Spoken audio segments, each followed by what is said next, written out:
La segunda presentación de esta jornada estará a cargo, como yo la había adelantado, del doctor Jorge Santibáñez, presidente del Colegio de la Frontera Norte, de quien no me voy a detener en datos biográficos, pero cuya presentación para el día de hoy la ha titulado Los retos actuales a las políticas migratorias de los países de origen y de tránsito. Nuestro énfasis habitual es en los países receptores de flujos migratorios y en ese sentido creo que es importante el poner atención o volver nuestros ojos para lo que ocurre en los países de origen y en los países de tránsito de migrantes, que normalmente son los países que nos llaman la atención pues sobre las políticas de los países receptores, pero poco reflexionamos sobre nuestras propias políticas en nuestra condición de países de origen y países de tránsito de migrantes.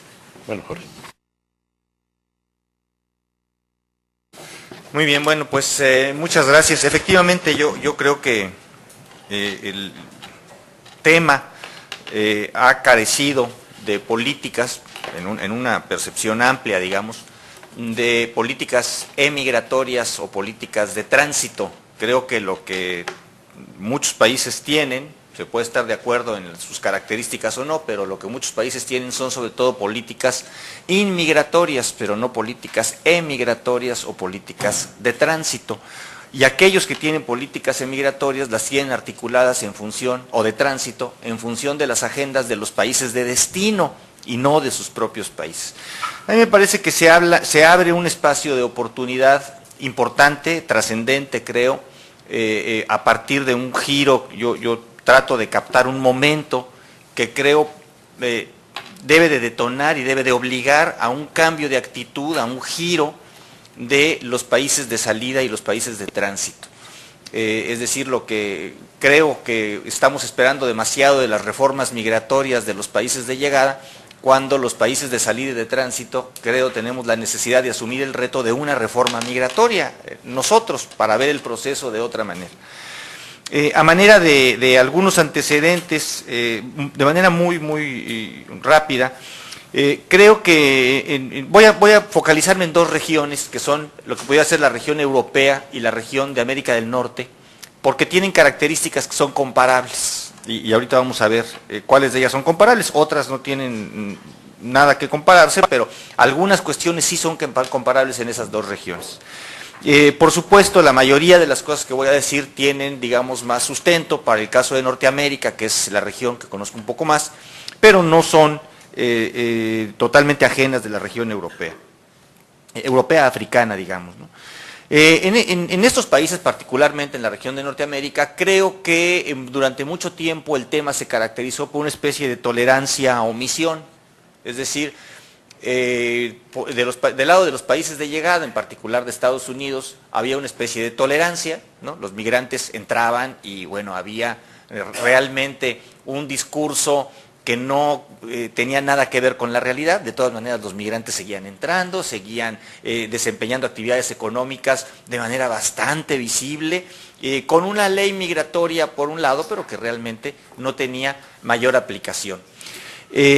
Por el lado de los países de salida, esa época se caracterizaba por una especie de omisión, es decir, a los países de salida no les resulta rentable presentar que para que el país se desarrolle tiene que salir 500,000 de mexicanos por año. Bueno, políticamente no es un discurso viable, y entonces lo que hacían los países de salida era pues también dejar que los migrantes se fueran. Creo además que la academia tenemos una especie de complicidad en esa etapa. De alguna manera nos fuimos encerrando en la generación de conocimiento sin tratar de impactar la política pública. Y creo que hay pocos temas en donde yo veo un divorcio tan grande entre el conocimiento generado y las políticas públicas. A veces las políticas públicas se sustentan en conocimientos limitados o no hay conocimiento, pero en el caso de la migración, la cantidad de conocimiento que hay en términos bibliográficos, estadísticos, y las políticas públicas que se construyen sobre ese conocimiento es prácticamente inexistente. Como que fueron dos caminos paralelos. Por un lado, la academia se nutrió a sí misma con la sociedad civil en muchas ocasiones. Parece mentira, pero la sociedad civil ha hecho más a partir del conocimiento que los gobiernos. Es decir, los gobiernos generaron sus propias dinámicas y yo encontraría la verdad muy pocos programas minúsculos que se fundamenten en el conocimiento generado por la academia o las experiencias desarrolladas por la sociedad civil, incluidas organizaciones como la Iglesia, por ejemplo, la Iglesia que tiene una tradición de asistencia y de protección y de ayuda a los migrantes y que realmente no se conectó casi nunca con las políticas de los países de salida. A mí me parece pues que estamos en un momento en que ese camino ya no es viable. Todavía hace apenas 2 semanas Jorge Castañeda, en un artículo que sale en Reforma, en el Enfoque, en el suplemento semanal de Reforma, aborda de alguna manera el mismo tema, ¿no? Dice, bueno, es que lo que él llama el chip priista, ¿no? Tiene que cambiar, la situación ya no puede continuar por el camino en el que estaba hasta antes de algunos sucesos sobre los que voy a regresar. De alguna manera también se pone el tema en la mesa, el tema migratorio aparece en la mesa después de esta etapa de tolerancia y omisión en donde se genera mucho conocimiento. En México hay muchas instituciones que tienen escuelas de líneas de investigación que tienen que ver con la migración, incluso a nivel regional importante, Zacatecas, Guadalajara, Guanajuato, hay muchos centros de investigación. En Estados Unidos también sucede lo mismo.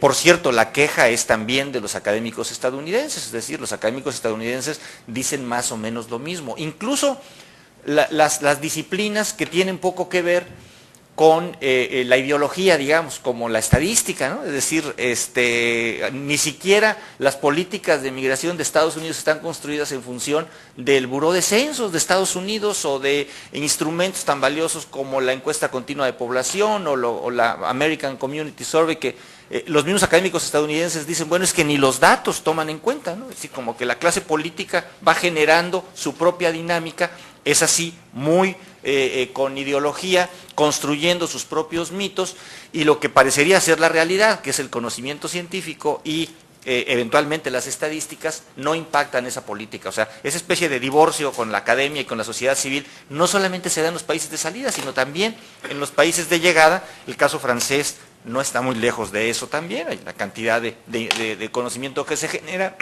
y los gobiernos pues no parece que tomen muy en serio eso.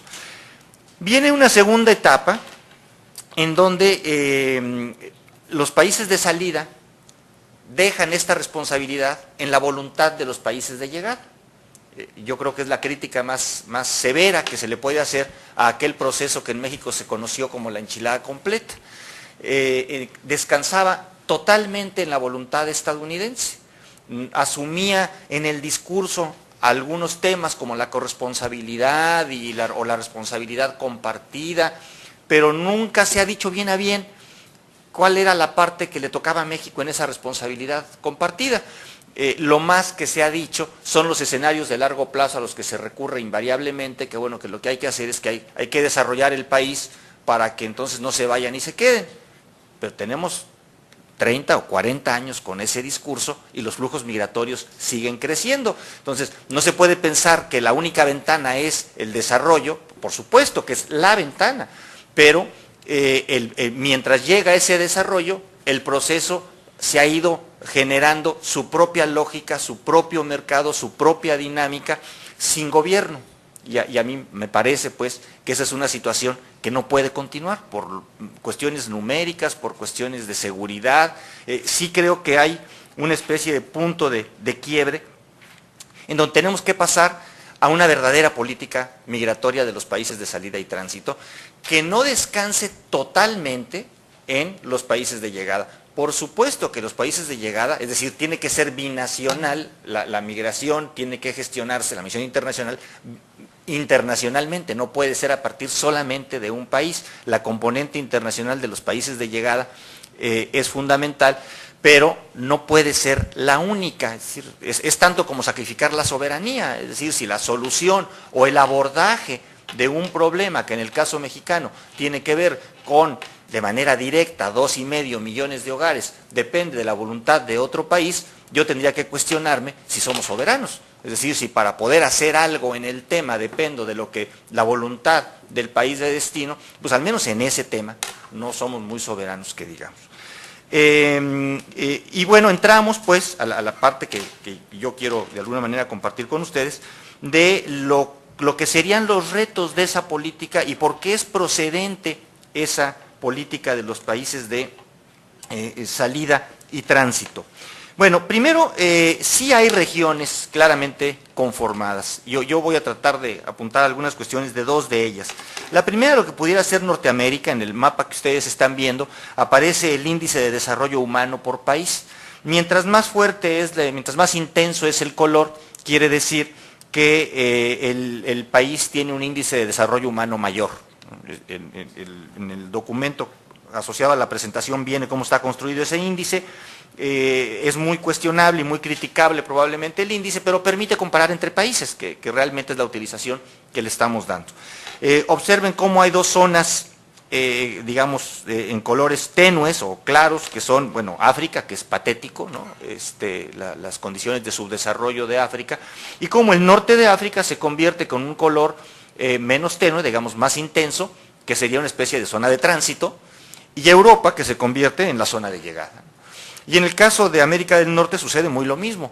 Centroamérica, que tiene índices de desarrollo menores, México, que se convierte en un país de tránsito en términos de índice de desarrollo, y Estados Unidos y Canadá, que se convierten en una zona de llegada. Entonces, bueno, podríamos hablar pues de estas dos regiones en el mundo claramente establecidas.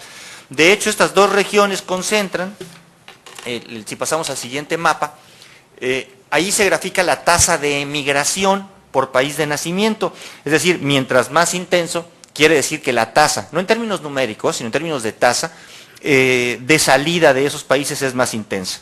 Y obsérvese, bueno, cómo los países como México o el norte de África tienen altos índices de salida de migrantes. Si pasamos a la siguiente, ¿esto en qué escenario se da? Bueno, según estadísticas de Naciones Unidas, alrededor del 3% de la población mundial reside en un país diferente al de su nacimiento, es decir, cerca de 175 millones de personas. Por supuesto, este proceso tiene que ver con cuestiones asociadas al desarrollo, a la distribución de riqueza, etcétera, etcétera, porque prácticamente en ningún país está en el 3%, es decir, los países están muy por encima del 3% o muy por abajo del 3%. El promedio es de esas veces en donde dice muy poco. El caso mexicano, la tasa de salida debe andar alrededor de poco más del 9%. En algunos países de Centroamérica incluso es más elevado, en algunos países llega a ser el 15% de la población. De esos 175 millones, 100 viven en dos regiones, que son Norteamérica y Europa. La Europa Schengen, la comunidad, lo que somos con la comunidad europea. En Norteamérica se concentran 41 millones, solamente en Estados Unidos 35 millones, según algunas estimaciones más recientes, 37 millones, y en Europa se localizan 56 millones de inmigrantes. Bien, ¿cuál ha sido la lógica más reciente? Con algunas variaciones, a la hora que se pone uno a comparar, está uno obligado a simplificar y a sintetizar. Yo sé que son cuestiones son muy discutibles, pero la lógica que ha dirigido lo que pudiéramos llamar la política migratoria ha tenido como ejes la seguridad y la soberanía de los estados, no el mercado laboral. Es decir, a pesar de que es el mercado laboral el motor de la migración internacional, el motor más importante, por supuesto, se habla de casos de refugiados y de otro tipo de migración, pero la migración laboral es sin duda la que explica hoy el mayor número de emigrantes de los países de salida o de inmigrantes en los países de llegada. Bueno, a pesar de ello, la mayoría de los estados, como estados, no estoy hablando nada más de políticas gubernamentales coyunturales, sino como estados, fundamentan su marco institucional y su marco jurídico en la seguridad y la soberanía. Después del 11 de septiembre, en este caso estadounidense, eso es evidentísimo, es decir, que la lógica es: tenemos que tener un país seguro y la migración está asociada a factores de riesgo. Es decir, voy a regresar también un poco a eso. Ambas regiones han recurrido a la vigilancia de sus fronteras. En el caso de Estados Unidos, bueno, nada más hay que abrir los ojos cuando uno viene de Tijuana hacia el colegio para saber cómo han establecido este control rígido de las fronteras. Y en el caso de Europa han escogido una estrategia diferente, que es alejar la frontera. Una forma de proteger la frontera es hacerla rígida, otra, quizá bastante más inteligente, es ponerla más lejos, que es lo que hace el acuerdo Schengen. Entonces lo que hacen es, crean una especie de perímetro, en donde al interior las fronteras son muy flexibles y al exterior las fronteras son muy rígidas. En Ceuta o en Melilla vemos fronteras tan rígidas como las que se ven aquí en Tijuana, San Diego, probablemente más, incluso en Ceuta la barda está electrificada, o sea, la de Estados Unidos con México no está electrificada, entonces bueno, al menos hay algunas variantes, pero esa es, digamos, la frontera exterior de Europa, en donde los países de tránsito juegan un papel cada vez más importante. Ese reforzamiento de la frontera, por lo general, lo que ha provocado es, no ha modificado estructuralmente el proceso, sin embargo tampoco son anodinas. Ese modelo de gestión ha generado aparición de nuevas rutas migratorias, incremento de los riesgos al cruzar la frontera. Lo que pasa en México, en la frontera México-Estados Unidos, no es muy diferente de lo que pasa en el Mediterráneo. Ahí digamos que las características son diferentes por el propio cruce, pero en el fondo es lo mismo. El incremento de los riesgos ha sido impresionante y en lo que podría llamarse la etapa dura de la migración, que quizás sean los últimos 10 años. Ha propiciado, ha transformado un proceso que estructuralmente es circular, temporal, en algo más definitivo. El migrante que antes iba y venía hacia Estados Unidos, ahora va y se queda. Va y se queda porque cruzar la frontera le cuesta mucho trabajo y mucho dinero. Y después de que se queda, atrae a su familia. Entonces hay una especie de distorsión de un proceso que tenía en la etapa de la tolerancia y la omisión, tenía su propia naturaleza, que era de naturaleza esencialmente temporal. Eso se ha modificado, las estancias ahora son más largas. Han aparecido el recurrir a redes de polleros más sofisticados. En el caso de los polleros mexicanos que llevaban a los migrantes a Estados Unidos, hasta hace no muchos años no era crimen organizado, era a veces incluso líderes comunitarios, familiares, compadres, amigos del pueblo, que lo único que hacían era enseñarle al migrante cómo ir y cómo cruzar la frontera, pero pues era echarse a correr. Realmente no había un proceso más complicado que eso. Bueno, con esta vigilancia rígida de la frontera, el pollero que antes cobraba $200, pues empieza a cobrar $1,000 y $1,500 y hoy está en $2,500, $3,000, y obviamente eso hace que el que preste el servicio tenga ahora otras características. Ya no es ni el compadre ni el amigo del pueblo, sino es francamente crimen organizado. Entonces, eso es una consecuencia también del reforzamiento de la frontera. Podría discutirse si procede, si es conveniente, si no, pero es una especie de consecuencia. En los países de salida, ¿qué ha pasado? En los países de salida, yo creo que ahorita estamos en una especie de situación en donde por un lado teníamos la tolerancia y la omisión, y ahora creo que tenemos una política equivocada, que es la rígida, la de control de la frontera, y todavía no detonamos la propia política. Es decir, creo que estamos trascendiendo de la omisión a por lo menos reconocer la necesidad de que se requiere una política de salida. Y hay incluso algunas expresiones recientes de ayer del presidente Fox en esa dirección, es decir, de que, con una buena interpretación, digamos, en esa dirección, de que de alguna manera habría que generar una política de salida. ¿Por qué no han abordado el tema? Primero, como decíamos, porque no es una política, no es políticamente rentable. Es decir, a ningún gobierno le conviene decir, para que yo me pueda desarrollar, tienen que salir miles de mexicanos por año a trabajar en otro mercado laboral, porque el mercado laboral nuestro no les ofrece las condiciones para permanecer con sus familias. Entonces, de hecho, si escuchamos los discursos de todos los candidatos, todos hablan, ninguno habla de administrar la migración, todos hablan de generar empleos para que la migración se termine, ¿no? Y todos saben que eso no es viable, no en su sexenio. Sin embargo, todos lo van a decir y lo van a seguir diciendo, a pesar de que eso es económicamente imposible. De todas maneras va a seguir la migración, por lo menos en el sexenio en el que alguno de ellos va a gobernar. Y segundo, abordar el tema de manera explícita tensa la relación que casi siempre es dependiente del vecino. que es el caso de Marruecos con España y con Francia, que es el caso de Argelia, que es el caso de México con Estados Unidos. Apenas se hace algo por la salida y entonces los países de destino empiezan a recurrir a la serie de instrumentos que tienen y que expresan la dependencia con el país vecino. En el caso, hay un ex embajador de México en Estados Unidos que me platicaba muy recientemente que cuando invitaba a cenar a los embajadores centroamericanos en Washington, inmediatamente el Departamento de Estado le hablaba al presidente Salinas y le decía, oye, ¿por qué se están juntando y por qué están abordando el tema de la migración y etcétera? Es decir, hay una sobrereacción que se ve casi cotidianamente. Ustedes recordarán, todavía muy recientemente la Comisión Nacional de Derechos Humanos sacó unos mapas en donde ponían las zonas de riesgo de los migrantes y la reacción estadounidense fue feroz. O sea, es una molestia que llega a Departamento de Estado y entonces los países de salida dicen, bueno, para no deteriorar una relación que en lo demás va más o menos bien, que es la seguridad, los intercambios comerciales, etcétera, etcétera, se abandona el tema. Y todas las iniciativas que ha habido en los últimos años se abandonan abruptamente, algunas muy malas. Yo no estoy defendiendo las iniciativas.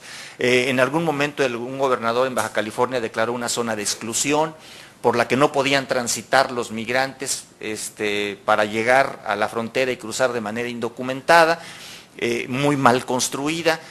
Sin embargo, bueno, todas ellas tienen la lógica que buscaban proteger la salida, que buscaban ordenar la salida, y eso en los países de llegada invariablemente es leído como un impulso, un estímulo de los países de salida para violar las leyes en los países de llegada. Es el discurso estadounidense que dice, tú México, con esas iniciativas estás ayudando a que violen mi ley y eso es una agresión que yo no puedo permitir, ¿no? Entonces, todas se ahogan, digamos, por esa lógica. Bueno, yo lo que trato de no con mucho éxito, pero lo que yo y un grupo, digamos, de gente que está estudiando el tema, trata de convencer a los gobiernos, a los actores políticos, a los actores de desarrollo, que esa situación ya no es viable. O sea, que ya no podemos seguir con la migración en un cajón aislado, ¿no? Tiene que ser parte ya de la relación integral, que la omisión no es una política que convenga a ningún país de salida, en particular no en la región. Y entonces, bueno, pensamos que es importante que se asuma la existencia de los procesos de salida y tránsito y que el proceso va a continuar, nos guste o no nos guste. De hecho, es a lo que yo me refería cuando, y hoy está en la prensa nacional, la declaración del presidente Fox que dice, más allá de analizar la propia declaración, que dice que en 10 años Estados Unidos nos va a suplicar mano de obra. Bueno, una de las interpretaciones es que, y además dice, y ya, aunque nos supliquen, en México ya va a haber trabajos y aquí se van a quedar, ¿no? Lo cual, más allá de esa declaración, insisto, implica que en los próximos 10 años se van a seguir yendo. Y entonces, lo que sería bueno escuchar es qué vamos a hacer, cómo vamos a administrar un proceso que antes de que llegue la súplica estadounidense, ordene la salida de contingentes importantes de mexicanos hacia Estados Unidos, que sería una de las lecturas de la expresión. Bien, ¿por qué tensa esta situación? Es decir, yo creo que, y es uno de los objetivos de la plática, a mí me parece que sí debemos de orientarnos a una política migratoria que por lo menos tiene que tener 3 grandes componentes. Una, la de seguridad, que creo que es inevitable. Es decir, en los países de llegada, la seguridad es y será eje de su política migratoria. Y si los países de salida no la incorporamos también como eje, entonces no vamos a tener un mecanismo de diálogo. El segundo es el concepto de administración. Yo creo que deberíamos de ir abandonando la idea de arraigar y de que se queden todos en México, porque no es viable en el mediano plazo. Creo que tendríamos que aceptar que va a haber salidas importantes y que si se da de manera desordenada, pues mejor que se dé de manera ordenada. Y vamos a tener que abordar preguntas que no nos gustan. Yo hacia la parte final voy a regresar a cuáles son esas preguntas. En la mente de muchos de ustedes sin duda estará la idea del libre tránsito, de cómo vamos a tocar el sagrado tema del libre tránsito. Pues sí, pero por no tocar el tema del libre tránsito, los migrantes se están yendo por el desierto y por las montañas, las compañías aéreas están haciendo un negocio impresionante llevando a los migrantes al aeropuerto de Hermosillo y trayéndolos al aeropuerto de Tijuana, el crimen organizado está haciendo un negocio fuera de serie, porque nosotros no tocamos y no discutimos el libre tránsito. Entonces, bueno, yo creo que hay temas que ya no podemos simular que los estamos abordando. Y el tercer componente que debería tener esta política sin duda es el desarrollo. Es decir, el desarrollo es el que va a acabar ordenando, estabilizando el proceso en el mediano y largo plazo. Por vía de mientras parece que hay una especie de tensión, contradicción entre la estructuración de mercados laborales binacionales, que es lo que sucede con la migración internacional, y el concepto de seguridad. Como decimos en la lámina, los mercados laborales requieren y atraen mano de obra y también sacan mano de obra, porque tampoco la pueden retener, y un modelo que refuerza la vigilancia de las fronteras. Bueno, esta tensión que nadie ha gobernado, en términos más conceptuales de gobierno, ha generado en un proceso sumamente desordenado y complejo, que convierte a los países vecinos de las regiones de llegada en espacios fronterizos de contención y de tránsito, que es lo que está sucediendo en el norte de África y es lo que está sucediendo en el caso de México. Todavía no ordenábamos bien nuestro proceso de salida de migrantes y ya tenemos otro problema, que es el problema del tránsito, en el que también no sabemos bien a bien cómo entrarle, y tenemos además problemas de toda índole, desde los problemas conceptuales que nos presentan ante la incongruencia de tener una política inmigratoria y pedir cosas que nosotros no otorgamos en Estados Unidos, que es un discurso que está, ya casi es un lugar común, y que sin embargo es muy real. Cotidianamente nos quejamos de que, por ejemplo, casi cualquier policía, hay una propuesta que eleva a delito la presencia indocumentada en Estados Unidos, y eso implicaría que cualquier policía podría detener a los migrantes indocumentados, y no solamente la patrulla fronteriza, como es el caso hoy en día. Incluso hace poco un sheriff detuvo a unos migrantes y los entregó a la patrulla fronteriza, fue lo único que hizo, y eso generó reacciones fuertes del lado mexicano. Bueno, está bien que nos quejemos por eso, nada más que en la frontera México-Guatemala se han documentado detención de migrantes centroamericanos por parte de 26 cuerpos policíacos. Todo el mundo detiene migrantes. Entonces, bueno, como que no tenemos mucha autoridad moral si nosotros estamos pidiendo una cosa en Estados Unidos que no ocurra cuando ocurre en México con la migración de tránsito. Incluso el tránsito se ha complicado porque se ha convertido también en destino, que es el caso de México y el caso también de muchos países del norte de África, que el migrante centroamericano originalmente se dirige a Estados Unidos, como se hace muy complejo y muy difícil el cruce, entonces prefiere quedarse en México. Y lo mismo sucede con algunos migrantes subsaharianos que tratan de llegar a Europa y si no pueden se quedan en los países de lo que serían como que regiones de contención de los migrantes.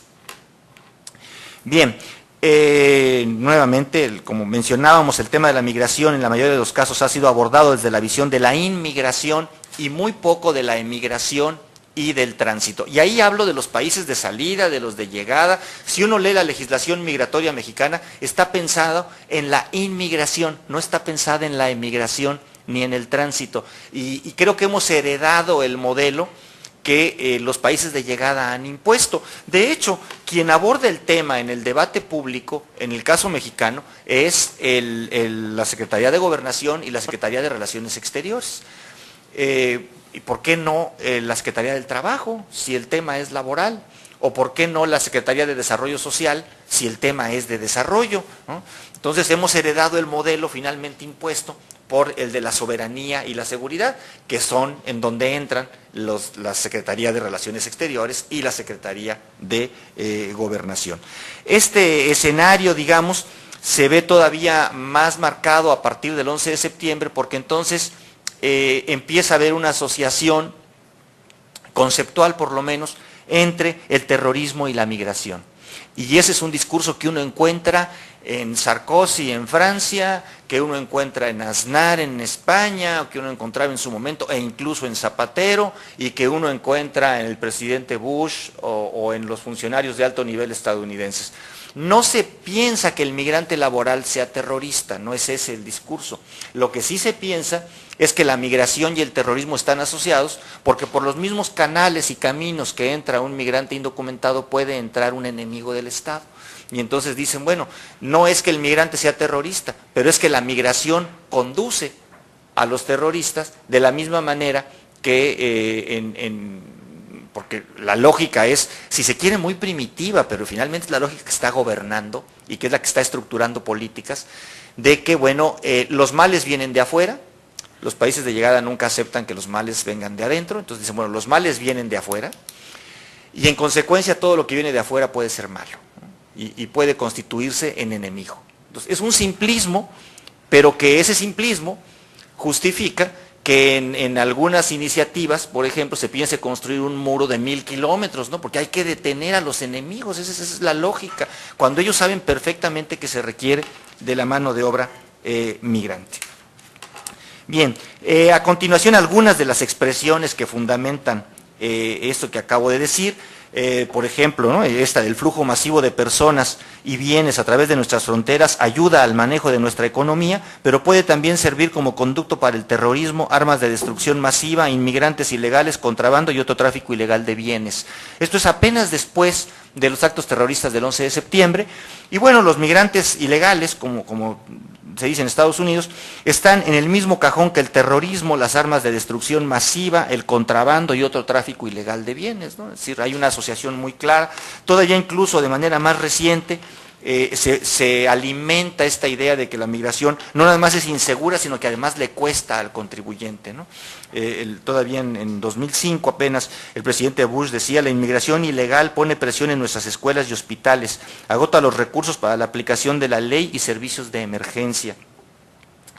En octubre del 2005, cuando firma el presupuesto del Departamento de Seguridad del Interior, habla de un nuevo programa iniciado en febrero. Nuestros agentes de la Ley de Inmigración y Aduanas han arrestado a casi 1.400 inmigrantes ilegales que son miembros de pandillas, ¿no? Hay una especie de asociación entre procesos delincuenciales como este de pandillas y la migración, sobre todo la migración indocumentada.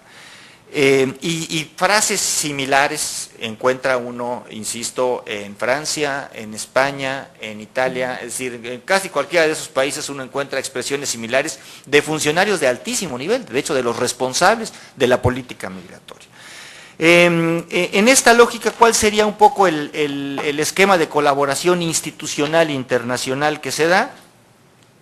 Pues en el caso mexicano, en los últimos años lo único que ha habido es realmente una cooperación en el tema de la seguridad regional. Parecería que es el único espacio en donde podría haber una cooperación entre los dos países. Todo lo otro, la verdad, son medidas unilaterales.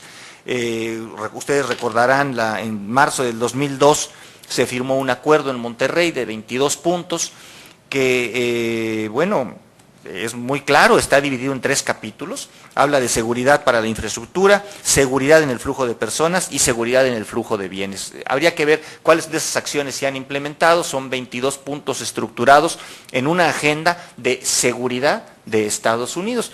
Incluso este documento pasó un poco desapercibido porque en esa misma reunión se dio aquel incidente con Fidel Castro del Come si te vas, que ocurrió en el marco del mismo evento. Entonces, bueno, esto como que no se le dio mucha atención, pero la verdad es que si uno revisa sobre todo lo que se ha hecho de esos 22 puntos, no estamos en un escenario en donde podamos hablar francamente de una colaboración. Después, de hecho, se han establecido algunos programas de cooperación en la repatriación de emigrantes indocumentados capturados por la patrulla fronteriza, como el que se estableció en la zona de Tucson, en la frontera Sonora-Arizona, que enviaba a los migrantes que así lo deseaban, los enviaba a sus regiones de origen, o a Guadalajara y a la Ciudad de México, y de ahí a sus regiones de origen. Ese sí fue un acuerdo, ¿no? O sea, parecería mentira, pero los acuerdos que se han firmado son acuerdos de repatriación, de seguridad, es decir, no hay ningún otro tipo de acuerdo. La idea esta del acuerdo migratorio no ha detonado. ¿Qué es lo que también mencionamos ahí? Que lo que ha sido posible en temas comerciales o de seguridad todavía no ha sido posible en el tema de la movilidad poblacional, y yo creo que no va a ser posible en un escenario, digamos, de mediano plazo, y por eso es que creo que es más importante que los países de salida y tránsito asuman sus responsabilidades, incluso como estrategia que detone un diálogo más serio y más corresponsable con los países de llegada. Es decir, en la medida en que México haga su tarea, entonces tendremos más autoridad para sentarnos a discutir la eventualidad de lo binacional. Yo estoy convencido que lo binacional tiene que estar en cualquier política migratoria. Bien, hay algunos otros ejemplos. Marruecos y España patrullan conjuntamente el espacio mediterráneo, ¿no? O sea, algo que en nuestra frontera sería una especie de shock cultural, ¿no? Que hubiera policías estadounidenses y mexicanos patrullando la frontera del lado mexicano. Yo no me imagino qué pasaría en la Cámara de Diputados o en los medios de comunicación.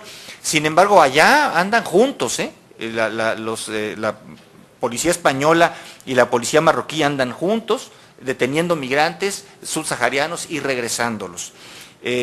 Túnez discute nuevas legislaciones para combatir la migración no autorizada. O sea, Túnez, que es un país de salida y tránsito esencialmente, de alguna manera se subordina a la agenda de los países de llegada por la cantidad de intereses económicos que hay. Libia tiene un acuerdo con Italia también para controlar la migración, no la que llega a Libia, sino la que llega a Italia. Es decir, los países de salida, cuando tienen políticas, son subordinadas a las agendas de los países de llegada. Y lo mismo pasa con Turquía, que incluso utilizó como estrategia de incorporación a la Comunidad Europea un control de su migración, ¿no? Es decir, como que para que vean que puedo ser un socio confiable, voy a detonar medidas que dejen ver de manera muy clara que soy capaz de controlar el tránsito de migrantes y la salida de migrantes.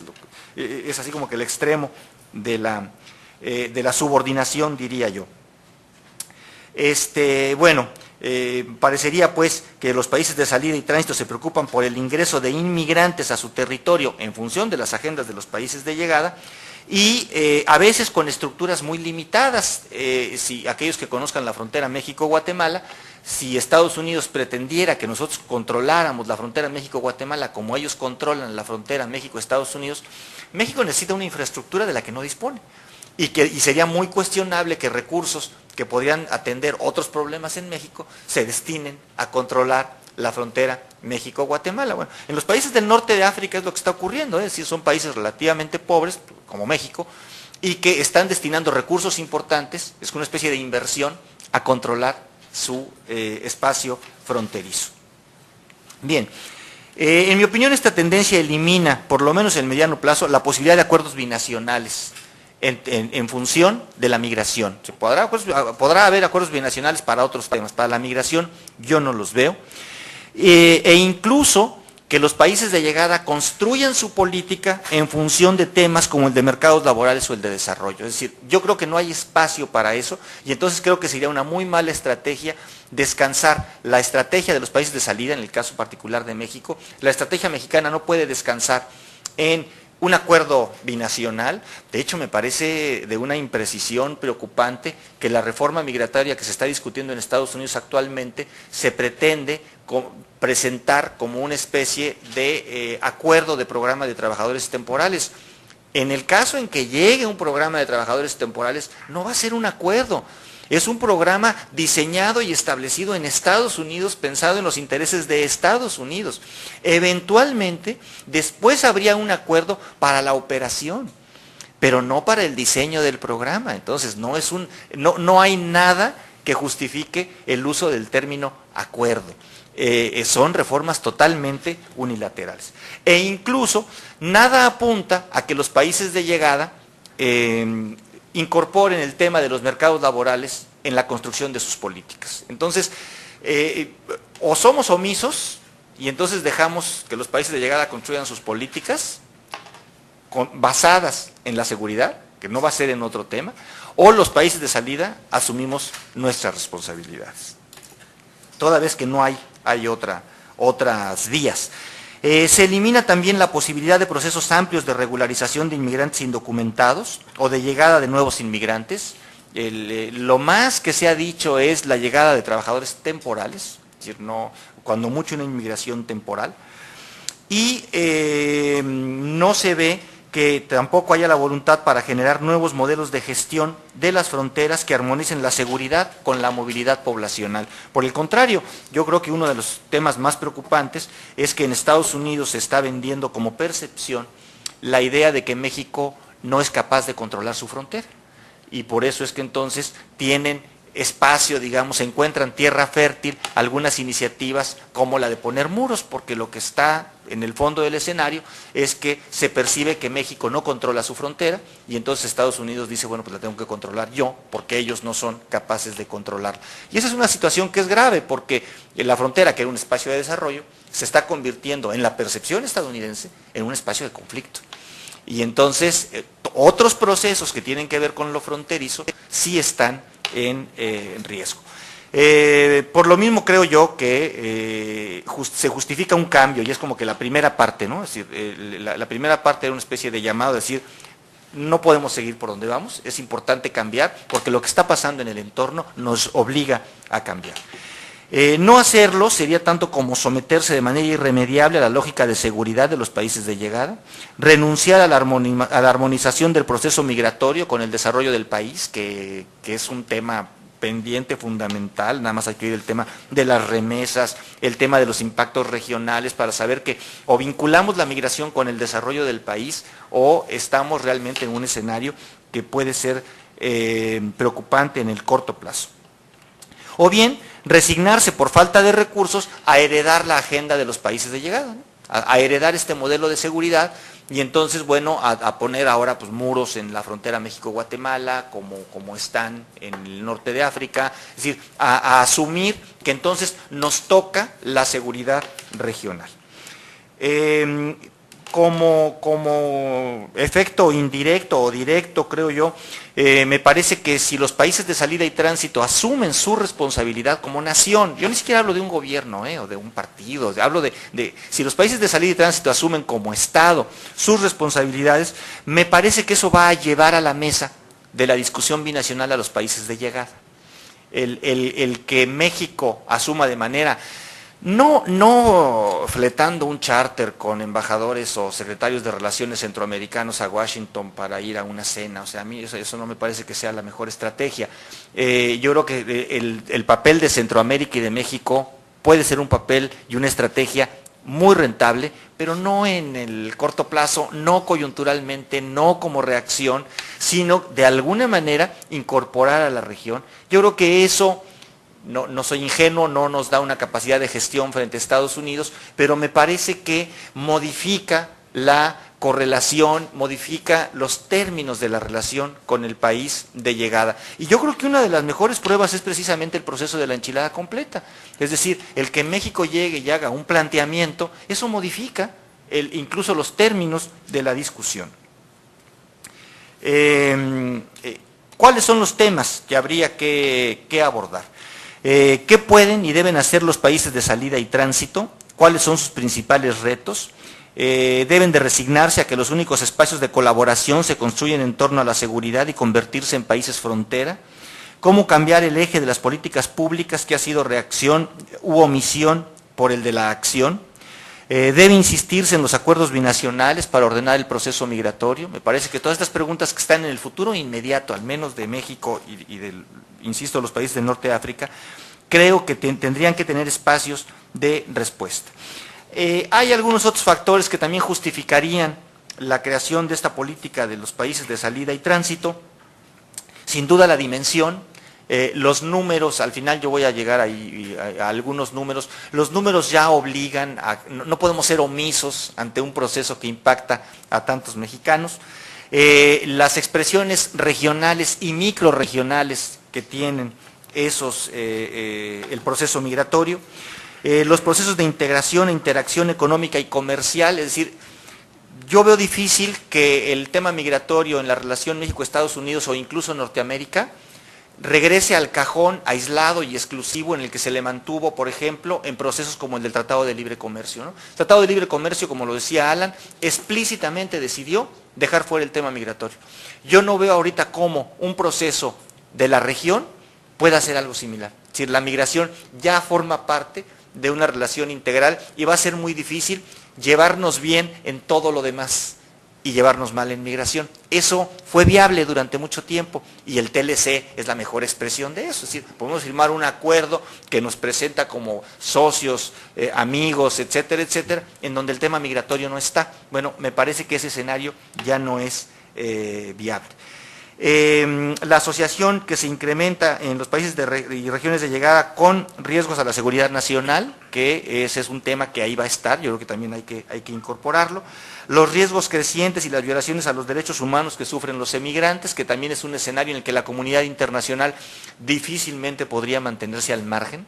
Lo que está ocurriendo con los fallecimientos en el mar Mediterráneo o en la frontera México-Estados Unidos es un tema en el que ya es muy complicado para las comisiones nacionales de derechos humanos, para los organismos internacionales, Naciones Unidas, etcétera, etcétera, ser omisos. Y bueno, la creciente dependencia económica de los países de salida de los recursos que envían los migrantes, es decir, el tema de los recursos que los migrantes envían a sus regiones de origen también requiere de un gobierno. Si ya no pueden ser solamente recursos que entran y que se distribuyen en las regiones. Incluso este gobierno inició algunas estrategias para disminuir los costos de transferencia de tal forma que el beneficio fuera mayor, pero bueno, falta mucho por hacer para gobernar este envío y esta llegada de recursos. Bien, ¿cómo podría construirse una política migratoria desde la perspectiva de la salida y tránsito? Yo creo que tendría que tener los tres elementos que mencionaba, ¿no? La seguridad, sin duda, porque la seguridad está en los países de llegada. No hay más que leer lo que declaró el senador Kennedy cuando presentó su propuesta, que está por discutirse, en donde la expresión es muy clara. No era una propuesta presentada para México, no es una propuesta de reforma migratoria acordada binacionalmente, es una iniciativa estrictamente estadounidense. Sin embargo, la declaración del senador cuando la presenta es: nosotros estamos tratando de hacer nuestra parte, esperamos que México haga la suya. O sea, solamente se refirió a México. La presencia indocumentada en Estados Unidos, el 57% es mexicana y el 80% es latinoamericana. O sea, realmente sí hay una presencia regional en términos de la migración indocumentada importante. Bueno, ¿qué pasa pues con México? México, como todos aquí sabemos, es crecientemente un país de salida, llegada y tránsito de migrantes. En mi perspectiva, eso debe de abordarse por lo menos en dos fases. Esas dos fases son la administración y el desarrollo, como ya también lo mencionábamos. ¿Por qué la administración? Porque el proceso va a continuar de manera, yo diría, casi irremediable. Solamente por mencionar las cuestiones demográficas, pero se podían mencionar las de redes sociales, se podían mencionar las económicas, pero solamente por hablar de las demográficas. En los 70, ustedes recordarán, México era un país de niños. La inversión del Estado mexicano estaba orientada a resolver los problemas que tienen que ver con grupos de edades pequeños, salud materno-infantil, disminución de la fecundidad, educación básica, era la inversión fuerte del Estado en ese entonces. Los 80s, los 90s fuimos transitando, gracias a la disminución de la tasa de fecundidad, a un país de jóvenes, y estamos entrando a una etapa de jóvenes adultos. A ver si nos pasamos rápidamente a la gráfica un poco para ver por qué el proceso continuaría, y entonces es necesario atenderlo porque ya me queda muy poquito tiempo. En la gráfica aparece la población mexicana se va a estabilizar a partir del 2020, que es como el punto de quiebre, entre 120 y 140 millones de personas. Ahora, esa estabilización va a implicar que nos vamos a ir moviendo hacia un país demográficamente viejo, que es el futuro, es el escenario. En la gráfica que están ustedes viendo, muestra cómo va a crecer el grupo 15 a 34 años de edad, que es el grupo demandante de empleo y es el grupo migrante. El grupo 15 a 34 años de edad en el 2015-2010 tendrá 40 millones de personas. Es donde va a tener su máximo, es cuando vamos a tener más jóvenes demandando empleo. Y por eso es que yo creo que el presidente Fox dice, pasando esa presión demográfica, entonces México podría hacer algo. Solamente para que tengan una idea del escenario, en el 2050, en ese grupo de edad, habrá solamente 28 millones de personas, con la misma población, o sea, con esos entre 120 y 140, en el 2015-2020 habrá 40 millones, y en el 2050, con la misma población, habrá solamente 28 millones. Entonces ahí las presiones demográficas serán mucho menores, porque generar empleo para 28 millones pues es mucho más fácil que generar empleo para 40 millones. En el 2050, por desgracia, muchos de los que estamos aquí ya no vamos a estar, pero en términos del escenario demográfico, pues ese sería. La siguiente, por favor. ¿Qué pasa en Estados Unidos? En Estados Unidos lo que sucede es el espejo, es decir, ellos necesitan de esa mano de obra muy rápidamente para que una sociedad, aquí hay muchos demógrafos muy buenos, para que una sociedad tenga futuro demográficamente hablando, tendríamos que fusionar a las dos poblaciones que aparecen en la gráfica. La de la izquierda muestra la pirámide de edades de los hispanos, lo que llaman los hispanos en Estados Unidos, y la de la derecha, la de los anglos no hispanos. Entonces, bueno, la de la derecha no tiene ninguna posibilidad de desarrollo porque se está haciendo vieja. En enero de este año, decía en la mañana Rodolfo Tuirán, en enero de este año pasó el primer baby boom al retiro. Esa generación tenderá a retirarse en los próximos 10 o 15 años. Y cómo sustituir la capacidad productiva del país tiene que ser con mano de obra extranjera, no hay de otra. Entonces, suceda lo que suceda, aunque los políticos se vayan por el camino de la seguridad, etcétera, etcétera, la mano de obra extranjera se va a seguir necesitando en Estados Unidos y México no tiene capacidad de retenerla, de aquí al 2020. Y por eso es que creo que entonces abordemos de frente el tema de la administración de la migración, sin dejar el tema del desarrollo, pero entremos directamente al tema de la administración. La segunda fase viene con el desarrollo. Es decir, hagamos hoy en esta doble lógica, porque no son secuenciales por desgracia, no es que entremos a la administración y el desarrollo llegue solito, no, tendríamos que entrarle a las dos ahorita, generar estrategias de desarrollo entendiendo que habría que tener una etapa de administración. Creo que sería necesario una especie de plan migración 2020 que tenga como reto el ordenamiento de los flujos, la protección, capacitación, programas de atención para familias y regiones de emigrantes y los mecanismos de vinculación que preserven la interacción entre los inmigrantes y sus comunidades. Es decir, ¿qué se entiende por administración? Porque no sé si ustedes recuerden, en la campaña electoral del 2000, el presidente Fox sacó un spot en donde decía que preparaba a los guanajuatenses para que se fueran a trabajar de jardineros, ¿no? Y que fue muy criticado. Quitándole, digamos, el lado del humor hasta negro, me parece que sí tenemos que asumir el reto de que, bueno, si se van a ir, que se vayan con las mejores condiciones, porque como se están yendo, es por el desierto y por las montañas y pagando $3,000 al crimen organizado. Entonces, bueno, o seguimos permitiendo esa situación, o hacemos algo para que eso no ocurra. Bien, híjole, muy rápidamente, ¿cuáles serían los retos más importantes? Aceptar la continuidad de la migración, detonar un cambio, recuperar la frontera como un espacio de oportunidad, al existir vías ordenadas, asumir el ordenamiento de los flujos de salida y tránsito, asumir el tema de los trabajadores temporales y el de los mexicanos indocumentados en Estados Unidos y el del modelo rígido de la frontera. ¿A qué me refiero? Estados Unidos hace preguntas muy simples. ¿México es capaz de controlar y de gobernar su frontera? ¿Todos los procesos que ocurren en la frontera? ¿Sí o no? La percepción es que no. Estados Unidos dice, porque lo dicen los senadores, nos lo han dicho los senadores, a ver, si te doy 300,000 visas, ¿tú te puedes comprometer a disminuir el flujo indocumentado en la misma cantidad, en la misma proporción? La pregunta no es injusta, a mí no me parece, no me indigna la pregunta, a mucha gente sí. Yo creo que tendríamos que asumir el reto, porque No resulta atractivo para Estados Unidos otorgar 300,000 visas para que otros 300,000 se sigan yendo por la vía indocumentada. Entonces, o México asume un papel en el control de sus flujos migratorios, como sea, habría que discutirlo. Yo no estoy proponiendo un modelo, lo que estoy proponiendo es que se discuta el tema. O asumimos el control. Por otro lado, la ley, porque dicen, no, es que el libre tránsito garantiza que todos pueden. No, la Ley General de Población es muy clara, déjenme les doy algunos datos que aparecen en la siguiente gráfica.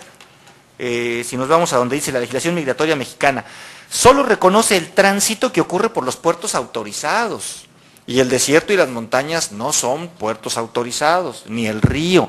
Entonces, sí tenemos un marco jurídico como para impedir y quedarnos cruzados de brazos cuando el migrante se interna en el desierto. No lo hemos querido hacer porque eso tiene costos políticos muy elevados, pero creo que tenemos que abordar el tema.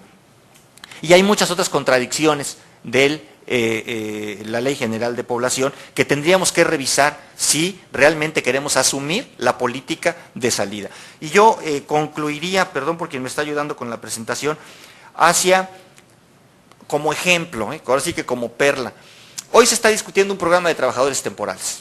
Bueno, y si de veras nos dan 300,000 visas, ¿México qué va a hacer? ¿Cómo le va a hacer para entrar a este programa de trabajadores temporales? No es un acuerdo, no es un acuerdo de trabajadores temporales, no es algo que hayamos diseñado conjuntamente, es algo que Estados Unidos, de ser el caso, con la visión optimista, un día va a decir, ahí está 300 o 400,000 visas, ¿quién las quiere?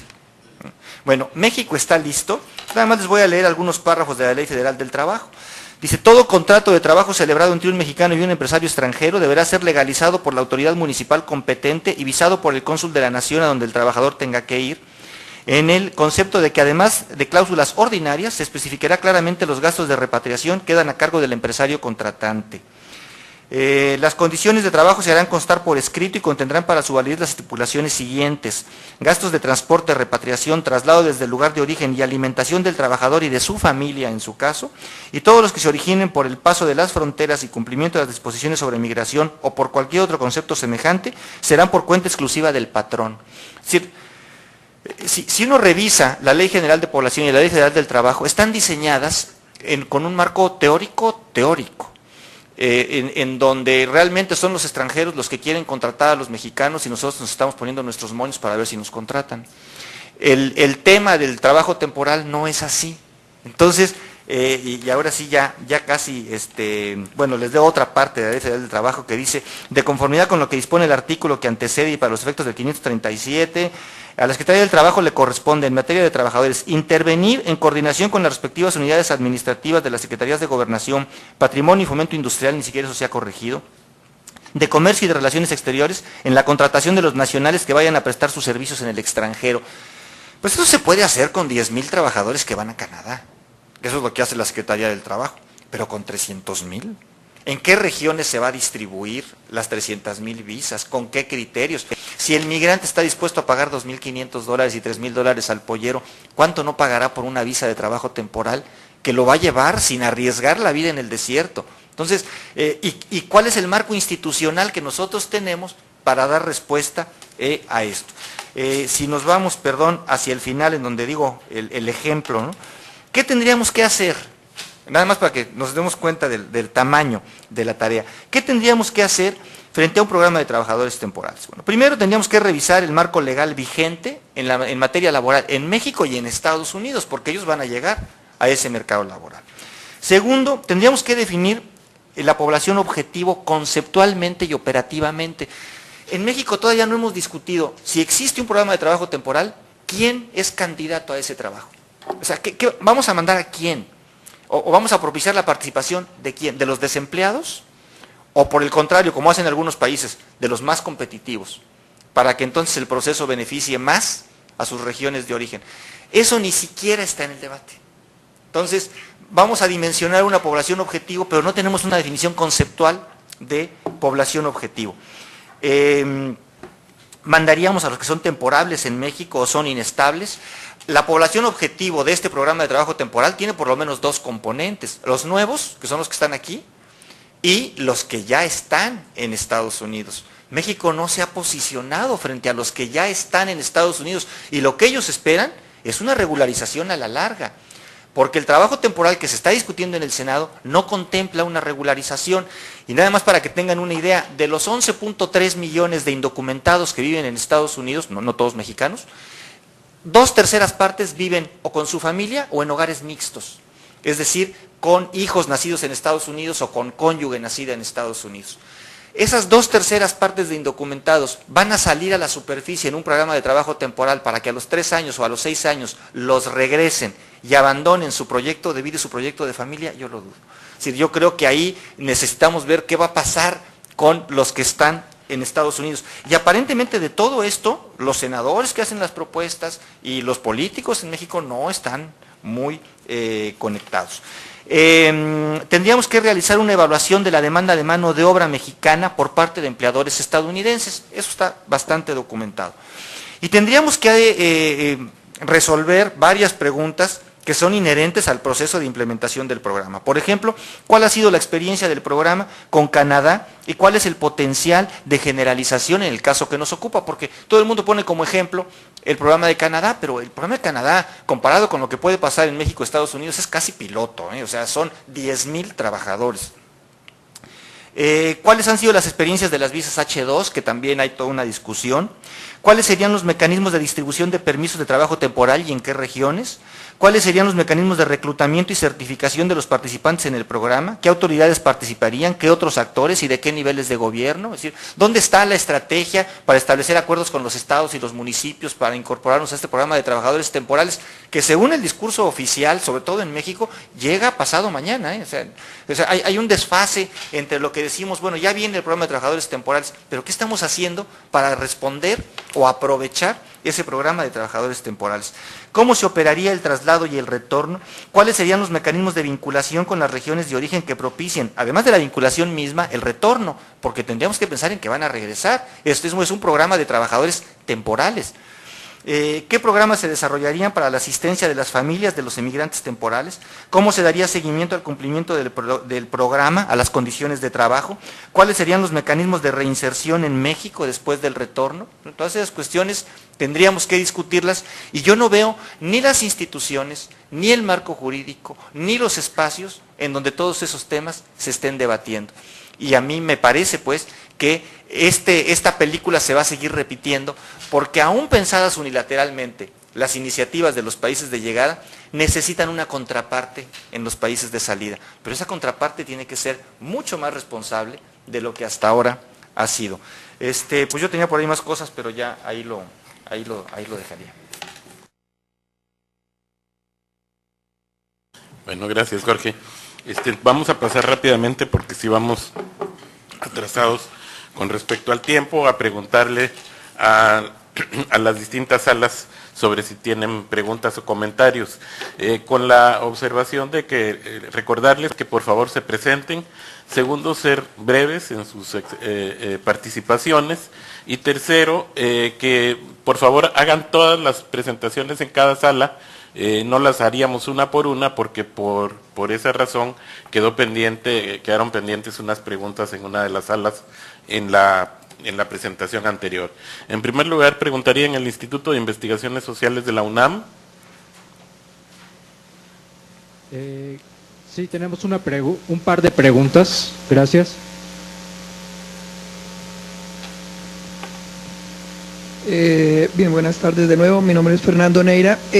Dos preguntas. Uno, ¿cómo pensar esta nueva política desde los países de salida, sobre todo en el caso mexicano, si consideramos la presencia tan importante de migrantes latinoamericanos en la región, como utilizando el país como tránsito a los Estados Unidos?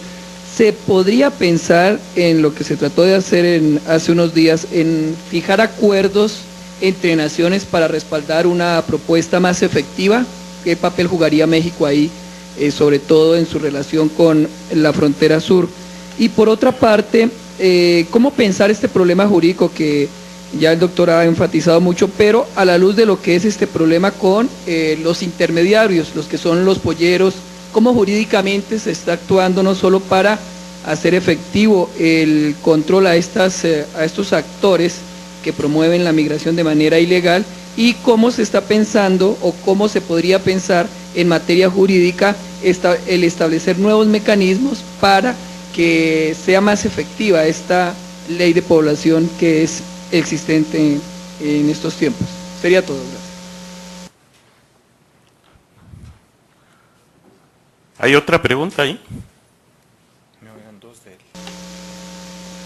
Sí, tenemos otra pregunta. Bueno, mi nombre es Anayeli, de la Facultad de Derecho de la UNAM. Mi comentario es en torno a las remesas. Bueno, ¿cómo se cuantifican las remesas? Ello en base a lo que les voy a comentar. En el 2003, el periódico Milenio reportó una entrada de remesas que fue de 11.500 millones de dólares. Y ese mismo año se reportó por parte de una revista de economía avalada por el gobierno de 13.266 mil millones de dólares. Eso es en una cuantificación. Ahora en este año se reportó por parte de una televisora mexiquense, se reportó 20.305 millones de dólares, que fue un ingreso. Y también en otra televisora de TV Azteca se reportó 20.000 millones de dólares. Lo que quiero saber es, aquí, ¿a qué institución se le puede tomar en cuenta la referencia que habla? ¿Qué seguridad hay de una y otra? Porque si vemos, obviamente hay un marco de diferencia muy grande entre una relación y otra de ingreso en cuanto a las remesas. ¿Cómo podemos saber qué cuantificación es exacta? ¿O en qué institución nos la pueden dar? ¿Hay alguna otra? No, sería todo. Gracias. Bueno, primero, yo creo que efectivamente el tema, que no es un tema sencillo, es un tema muy complejo. El tema Centroamérica, por lo menos, por todos los datos que mencionamos, tiene que integrarse a la política migratoria mexicana. Es decir, yo veo difícil que una política migratoria, emigratoria o de tránsito en México no incorpore, si no a toda Centroamérica, por lo menos a los países que son de salida más intensa, digamos, Guatemala, Nicaragua, Honduras, El Salvador. Yo creo que no incorporarlos tendría muchos más costos que incorporarlos. Lo que no tengo, y yo un poco la idea de toda la presentación es, bueno, tenemos que generar espacios donde se discutan todas esas cosas. Lo que no tengo es la solución, es decir, ¿cómo se incorporaría? Me parece que el peor camino, lo único más malo de no incorporarlos, creo que es incorporarlos mal. Y a mí me parece que aprovechar las coyunturas, como la iniciativa que hubo hace algunos días de ir con secretarios de Relaciones a Washington, me parece que todavía tiene efectos más negativos. Creo que se necesita una visión de mucho más largo plazo. El otro tema que también coincido, hay que discutirlo, es el problema jurídico que tiene que ver con los polleros, que a la larga los polleros pueden ser incluso actores legales, es decir, en un escenario de programa de trabajo temporal, hay actores que hoy están en la ilegalidad, que el programa puede transformarlos en legales. No me refiero al pollero del crimen organizado, pero me refiero al que era el pollero, es decir, al que de alguna manera establece el vínculo entre la oferta del empleo y el empleado. Como hoy hay actores legales que hacen eso. Yo mencionaba el caso de las líneas aéreas. Las líneas aéreas tienen construidas sus rutas en función de los flujos migratorios.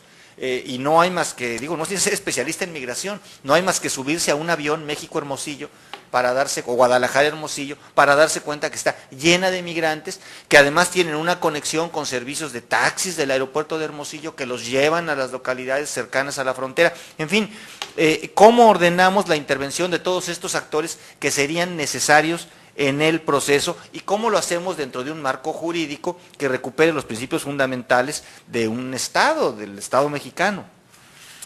En cuanto a la cuantificación de las remesas, que es una pregunta un poco al margen, pero que bueno, ahí hemos estado trabajando mucho recientemente, la cifra que se ha reportado con algunas variantes es la que reporta el Banco de México, esa es la cifra oficial. El problema es que el Banco de México tiene un problema conceptual, porque lo que el Banco de México reporta es la cantidad de dinero que se transfiere de persona a persona, es decir, son transferencias personales. Suponer que todo eso son remesas familiares nos parece que es muy limitado y erróneo. Hay muchas transferencias de persona a persona, entre personas que no los une un vínculo familiar, que el destino del dinero no tiene la familia o el hogar como destino, y hay muchos datos que comprueban eso, y más preocupante aún, una buena parte de esos 20,000 millones de dólares, que es la cifra para el 2005, hay bastantes evidencias que demuestran que no solamente no llegan a los hogares, sino que pueden estar ocultando actividades ilícitas a partir de lo que pudiera llamarse lavado hormiga, es decir, a México entran 14,000 millones de dólares por concepto de tráfico de drogas ilícitas. Bueno, pues ¿cómo entran? Recientemente se detuvo a un exfuncionario del Banco de México que asesoraba organizaciones criminales precisamente en la transferencia de recursos por la vía de remesas, de transferencias personales de Estados Unidos a México. Entonces, hay mucha duda, no de que entren los 20,000 millones de dólares, hay muchas dudas y hay un debate vivo que no ha concluido sobre qué porcentaje de esos 20,000 millones de dólares realmente van a las familias, que es lo que entenderíamos como remesa familiar, y qué porcentaje va a otras actividades. Se está financiando comercio en pequeño, de muchos negocios en Estados Unidos, se está financiando la propia migración. El migrante a veces no tiene recursos para migrar, pide dinero prestado y cuando está en Estados Unidos lo paga y lo envía por la vía de transferencias de persona a persona. Bueno, esas cuestiones están por desgracia en el aire. Lo único que sabemos es que entran 20,000 millones de dólares y que no todo ese dinero va a los hogares. Pero ¿cuánto va a otros rubros? Es un debate que está en curso. Gracias. Seguiríamos con la Universidad Rafael Landívar en Guatemala, por favor.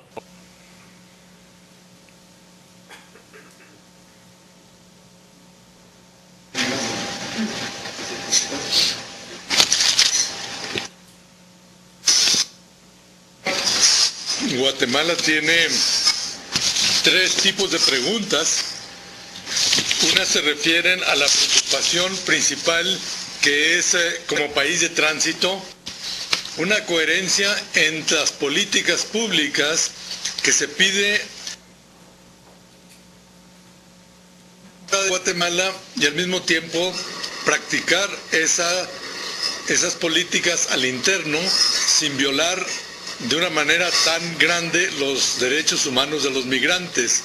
Existe una contradicción constante de que el migrante sufre riesgos, sufre acoso, sufre explotación, robo, asesinatos en todas las fronteras, y es muy difícil al mismo tiempo controlar dentro de Guatemala las violaciones de la policía, de la inmigración, etcétera, ¿no? Entonces ese conflicto, ¿cómo se resuelve con las políticas públicas? La otra pregunta tiene que ver con soluciones radicales como sellamiento de la frontera, o sea, la preocupación de la ley del muro y la imposibilidad de sellar la frontera, ninguna de las fronteras en las que vivimos, sino que lo único que se hace con esa política es poner en mayor peligro a los migrantes indocumentados. Y la última es una pregunta sobre cómo se puede crear una unión mesoamericana entre Centroamérica y México para poder presionar por políticas públicas conjuntas y que al mismo tiempo no se vean como una iniciativa antiamericana, anti-yanqui, sino sencillamente una iniciativa de colaboración sobre un problema común. Bueno, es que realmente no tengo las respuestas, ¿eh? El planteamiento es un poco el llamado, primero, a debatir esas cuestiones, y segundo, a hacerlo bajo la lógica de lo que yo llamo la administración y el desarrollo. Es decir, asumir que tiene que gestionarse la salida y tiene que ordenarse y que tiene que tener algunos elementos mínimos como la protección, como el respeto a los derechos humanos, y que ciertamente no es un camino que no tense la relación con Estados Unidos o con los países de llegada. Por supuesto que hay espacios de conflicto y de tensión por la interpretación que se puede dar de estas medidas. Yo, por desgracia, creo que corresponde a los países de salida y tránsito asumir ese reto. Es decir, yo no veo como camino la omisión que durante mucho tiempo es en la que se desarrolló el proceso. Es decir, yo lo que creo, sin tener una respuesta precisa, lo acepto, es que es importante cambiar el curso del debate y incluso con un giro fuerte que asuma o que haga asumir a los países de salida y tránsito sus propias responsabilidades sin ser omisos y sin descansar en la voluntad y el acuerdo de los países de llegada, que además no creo que se dé de manera natural. Lo más que se dio, y no creo que regrese esa etapa, fue en el caso estadounidense la tolerancia. La tolerancia porque así arreglaba a su economía y a su desarrollo. Yo no creo que ese sea un escenario viable por el tema de la seguridad. A mí me parece que el tema de la seguridad introduce una nueva componente en el caso tanto de Europa como de por lo menos Estados Unidos, que obliga a un cambio y a poner estas preguntas en la mesa sin tener las respuestas concretas. En el CRIM de la UNAM, Fernando. Aquí hay una pregunta. Sí, buenas tardes. Mi nombre es Jorge Góngora, alumno de la maestría en Estudios de Población y Desarrollo Regional del CRIM.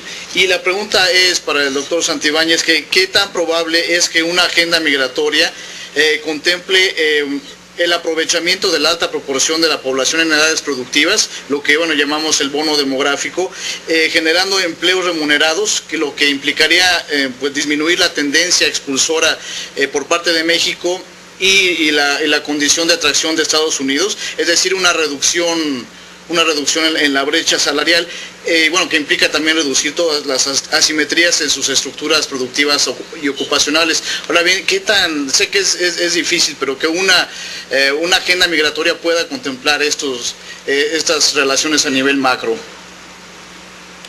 Yo lo que veo es que eso es el escenario de más allá de 10 años, Es decir, no veo cómo por los números y las características de nuestra economía, para generar impactos en generar empleo que arraigue a los mexicanos en Estados Unidos o que no los obligue a salir del territorio, se necesitaría crecer, hay por ahí algunos estudios, entre el 5 y el 7% anual de manera sostenida para recoger impactos positivos después de 10 años. Yo no veo cómo la economía mexicana crecería a esos ritmos o incluso superiores para poder tener resultados antes de esos 10 años. Yo no veo cómo la economía mexicana pueda crecer. Por eso es que creo que uno de los retos fuertes que tendría la próxima administración federal es la de asumir la administración de la migración. No veo de verdad y no hay ningún indicador que diga que esa mano de obra se va a poder aprovechar en México toda. Es decir, habrá un déficit para el cual pensar como parte incluso de los procesos de globalización, que los empleos están en un espacio geográfico y los empleados en otro. Yo sé que hasta culturalmente no nos gusta mucho la expresión, pero finalmente vamos a tener que aceptarlo, ¿no? Bien, gracias. ¿En el Colegio de México hay alguna pregunta?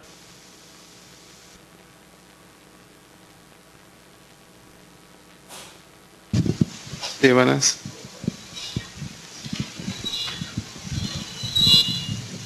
Sí, buenas tardes. Habla Juan Carlos Calleros, del Centro de Estudios Migratorios, del Instituto Nacional de Migración. Soy subdirector de Análisis y Vinculación, ahí con el maestro Ernesto Chávez, quien les envía un saludo muy cordial.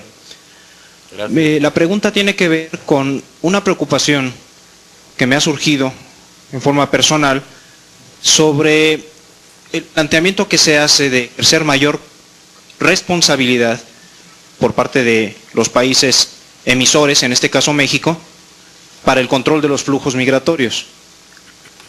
En el caso en particular de nuestro país, la duda que me surge es cómo hacer eso sin violentar el artículo 11 constitucional. Es decir, en la presentación se citó un párrafo de la Ley General de Población que parece que puede darle a las autoridades mexicanas facultades para vigilar la frontera en los puntos que no son de internación. No obstante, el artículo 11 constitucional tendería a prevalecer sobre la Ley General de Población y eso, bueno, imposibilitaría ejercer esa vigilancia fronteriza. Bueno, esa sería mi primer pregunta. La segunda es, ¿en qué forma cree usted que se puede vincular los resultados, los estudios de migración con las políticas públicas? No sé, se me ocurre si se estableciera una comisión legislativa que tuviera esa facultad o esa obligación quizá de tomar los estudios migratorios e instrumentarlos en políticas públicas. No sé, ¿cuál sería su opinión? Gracias.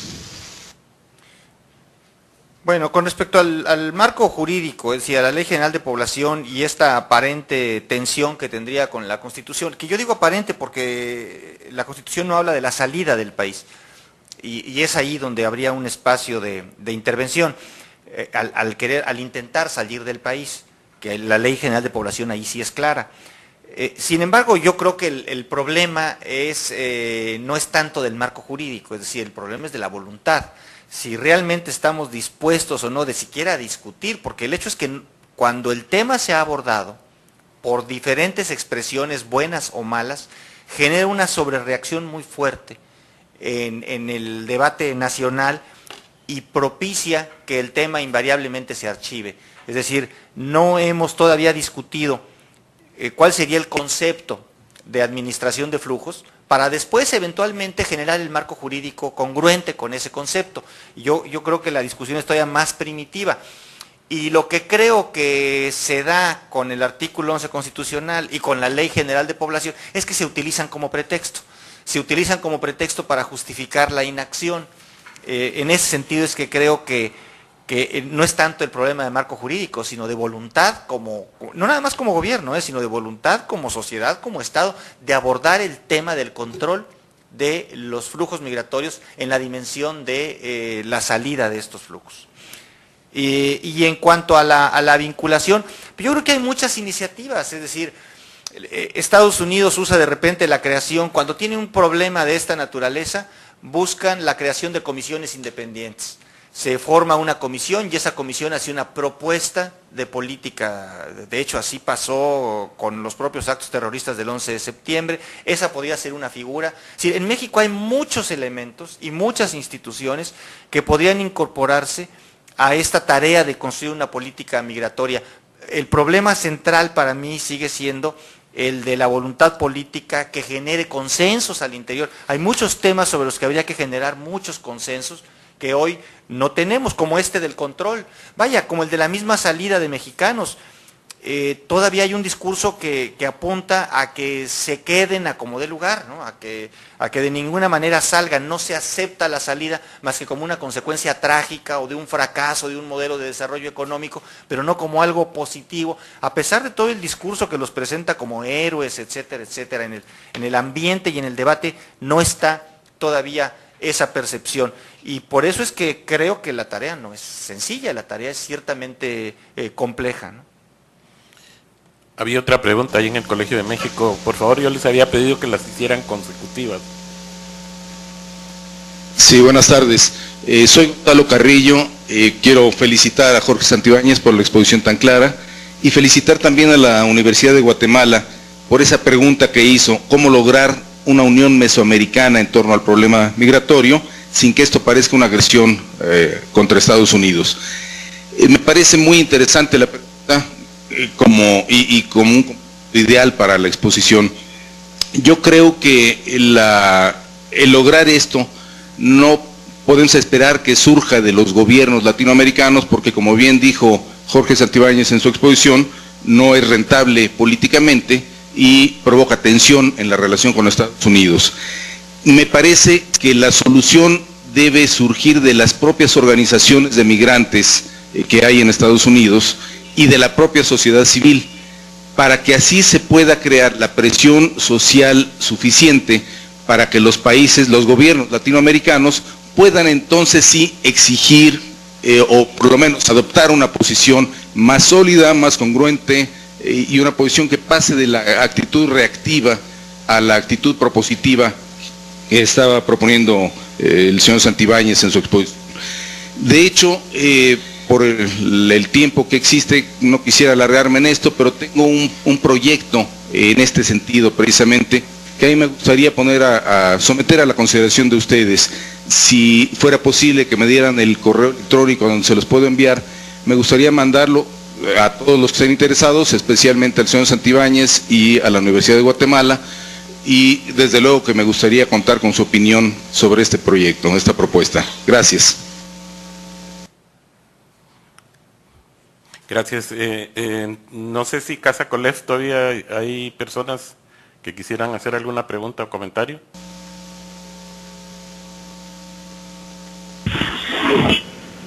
Pedro Álvarez de Cáritas. Jorge, resulta como siempre muy estimulante que hayas presentado tu ponencia en este tiempo político, y yo creo que fuertemente llamas a la reflexión, y creo que se podría definir este hecho del gobierno mexicano de no hacer una política.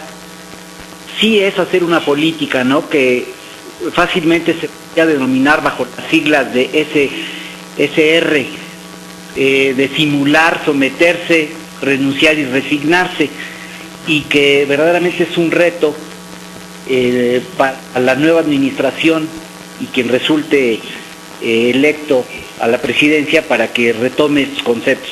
Y me parece importante también el hecho de que señales que hay actores que no han tomado su liderazgo, y es un llamado para que estas secretarías, como son la Secretaría del Trabajo fundamentalmente, la Secretaría de Desarrollo Social, la Secretaría de Salud o la Secretaría de Educación Pública, tomen un papel activo en el programa migratorio para que se dé la verdadera administración.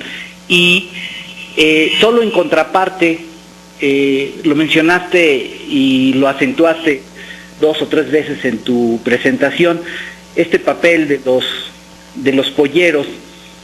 Yo creo que es importante y lleva a esa reflexión el mencionar que los polleros no nada más son mexicanos, sino que hay también que hablar de los polleros estadounidenses, que también son actores metidos en el negocio y que no dejan de ganar con el fenómeno de la migración. Lo mismo sucede con muchos sectores gubernamentales en el gobierno mexicano, donde para ellos representa un jugoso negocio el que continúe la nación como está y no administrarla. Realmente ha sido muy estimulante que hayas puesto tantos conceptos juntos en la presentación, y realmente ojalá esto trasciende y lleve a la reflexión. Gracias, Jorge. Gracias. Bien, entonces ahora pasamos a las participaciones aquí en la sala. Pido la palabra a Rodolfo. Bueno, gracias. Rapidito, un comentario y una pregunta quizás que podría un poquito más extenderse. Coincido con lo que ahorita acaba de señalar Pedro allá desde Casa Colef, en que esta presentación toca un chorro de dimensiones, una serie de factores que a uno le gustaría entrar a cada una de las etapas que expusiste y discutir más en detalle en cada una de ellos. Yo me voy a referir nada más a 2 de ellas, aunque por supuesto habría más que discutir en algunas otras. Uno, sobre esta complementariedad de las dinámicas demográficas en distintas regiones. Me parece muy rico, creo que es algo que todavía no se ha generado. Quizá lo hemos visto, lo hemos platicado, lo hemos discutido un poco, la complementariedad de las estructuras poblacionales, las estructuras demográficas entre México y Estados Unidos, pero creo yo que sería muy bueno hacer una complementariedad, un análisis de la complementariedad de las estructuras demográficas de las otras regiones, como el caso de Europa, que es muy visible. Los países europeos tienen en la transición demográfica algo mucho más avanzado incluso que el mismo Estados Unidos, y que por lo tanto existe en las edades productivas una mayor falta precisamente de trabajadores en esas etapas. E incluso me atrevo a pensar que muchos de los arreglos de la unidad de la Comunidad Europea es precisamente por ello, es decir, dejar la movilidad interna precisamente para cubrir ciertas lagunas, ciertos nichos en los mercados laborales de ciertos países que están dentro, pero que ya podrían integrarse: España, Portugal, Italia, que tuvieron una movilidad y que podrían integrarse a un mercado laboral. Creo ahí que podría resultar de mucho peso y de mayor impacto buscar cómo también ya se está dando en otras regiones del país esa complementariedad de la estructura demográfica. En México, y yéndome más específicamente a lo que se mencionaba sobre la falta, la generación de empleos, y no tan solo el número de empleos, sino también la calidad de empleos, digo, nada más para tener una idea general, desde el inicio de la administración se mencionaba que hace falta la generación de 1 millón de empleos anuales para tener un poco, subsanar el crecimiento de la población en edad productiva. Bueno, de ese millón sabemos que alrededor de 150,000 se generan en empleos formales. Es más o menos un promedio, un average de los últimos 5 años, en empleos formales. Otros 400, por las estimaciones que sabemos que son los migrantes que se van, pero los otros 450,000 realmente se están yendo a un mercado de autoempleo, en empleo informal, etcétera, ¿no?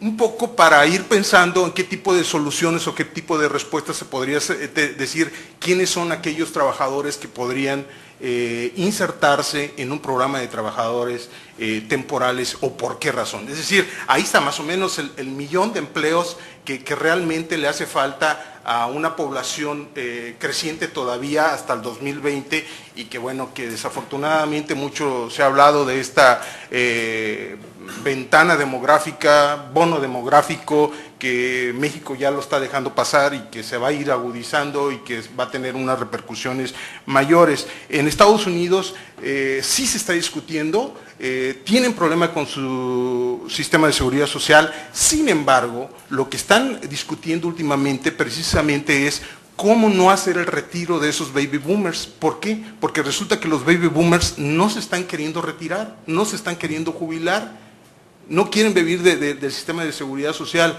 1, porque es poco atractivo económicamente, y 2, porque han visto que repercuten las condiciones de salud para ellos y que prefieren seguir en el mercado laboral. ¿Qué significa eso? Que hay muchos sectores que están tratando de mejorar otras opciones para crear empleos a esta población de 60 y más.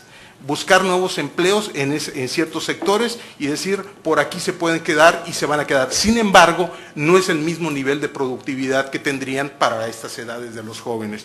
Y bueno, y nada más con respecto a la otra dimensión, ese era el primer comentario, sería una pregunta, Jorge.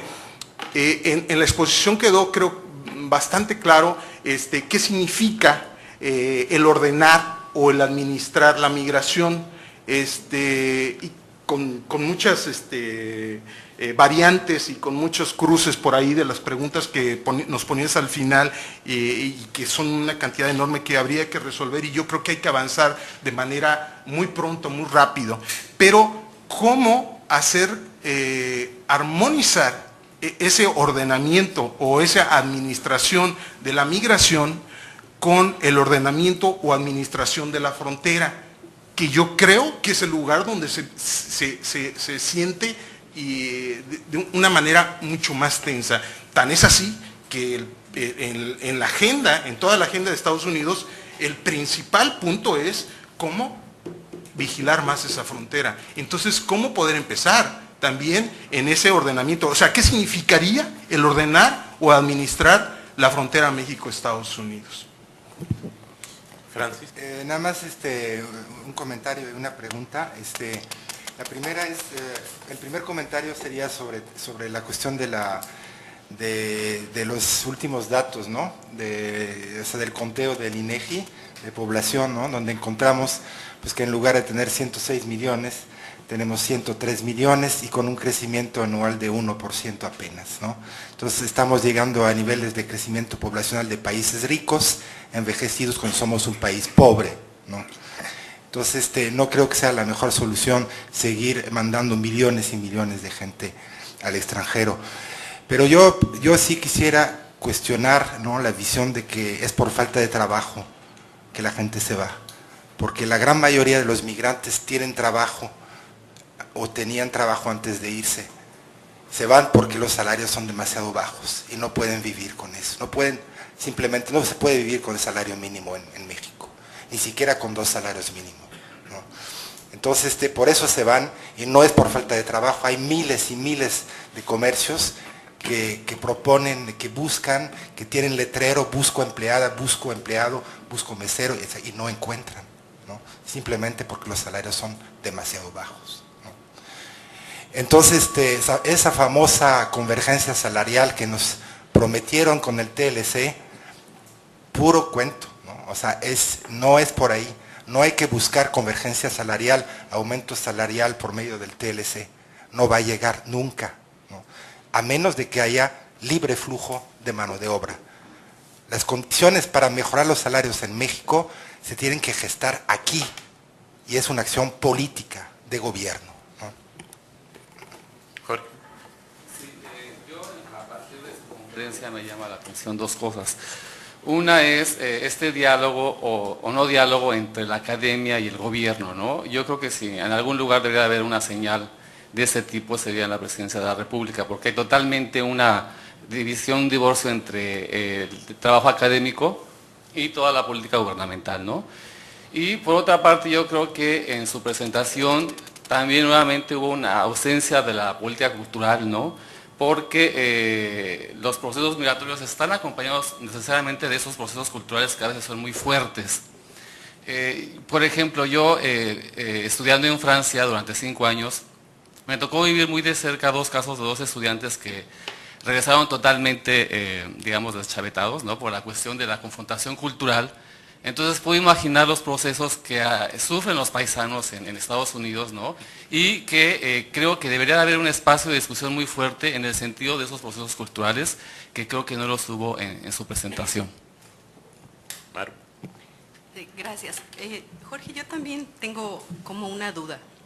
Mientras tú hacías toda tu exposición, me acordaba de una caricatura de hace muchos años de Palomo, que decía, nosotros también queremos vivir en Disneylandia, ¿no? Y te voy a decir por qué. Tú empezaste diciendo acerca de esta distancia entre la academia y los tomadores de decisiones, ¿no? Y pues es patente, ¿no?, en toda la exposición que tú haces. Entonces, a mí me gustaría preguntarte si hay algo más allá que tú tienes acerca de los interlocutores, más que las personas, que bueno, luego empiezan de cancilleres y terminan de candidatos independientes, ¿verdad? Los momentos y las oportunidades, pensar en los momentos y las oportunidades de este diálogo, ¿no? ¿Dónde habría momentos y dónde habría espacios de oportunidad para este diálogo, ¿no? A mí se me ocurre un poquito, ¿no? El IME, por ejemplo, ¿qué tanto el IME puede ser no sé qué cosa, ¿no? El Instituto de los Mexicanos en el Exterior, ¿qué podría hacer en términos de momentos y oportunidades, ¿no? Y también, bueno, reconocer pues la famosa simetría de poder, ¿no? Que está siempre ahí, ¿no? Entonces, ¿tú cómo responderías en términos de momento y oportunidad?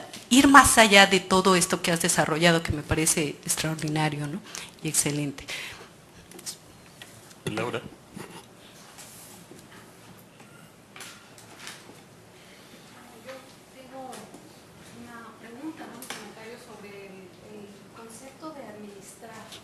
¿No? Porque pensé al inicio que te referías a algo más amplio, después ahorita hablabas de administración solo de flujos. Entonces, bueno, a lo mejor creo que, bueno, yo lo había entendido el concepto de administrar el términos de movilidad, ¿no? La organización de la movilidad, digamos, geográfica, tendría que pensarse en términos de, no sé, no implicaría para mí desde mi perspectiva quiénes son, o sea, la selección, cuándo, a dónde y cómo, ¿no? Bajo qué condiciones. Entonces, como que son varias cosas que habría que pensar sobre eso, tan solo esa pequeña dimensión de la administración de los flujos. Pensando en términos abstractos, ¿no? Más allá de las fuerzas que están de todo eso, o sea, de las posibilidades reales que se tienen de la administración, bueno, las cosas que se tendrían que administrar. Pero creo que si se amplía un poco el concepto, la idea de administrar o de gestionar, se tendrían que tocar otros aspectos que a mí me parece que tocan la responsabilidad de un Estado con sus ciudadanos, ¿no? Que es administrar las causas que están, o sea, tocar las causas que están provocando esta migración. Y ahí creo que se conectaría, no sé exactamente si con tu idea de desarrollo, que no solamente está ligado a la migración, sino que va a un desarrollo como el que un poco tocaba Francis, ¿no? Que era el proyecto del modelo de desarrollo del Estado, ¿no? ¿Cuál es el modelo de desarrollo más allá de la dependencia y de la administración de las remesas? Sino un modelo más allá que va a, digamos, condiciones de empleo, prestaciones, todo el modelo de crecimiento, ¿no? Digamos.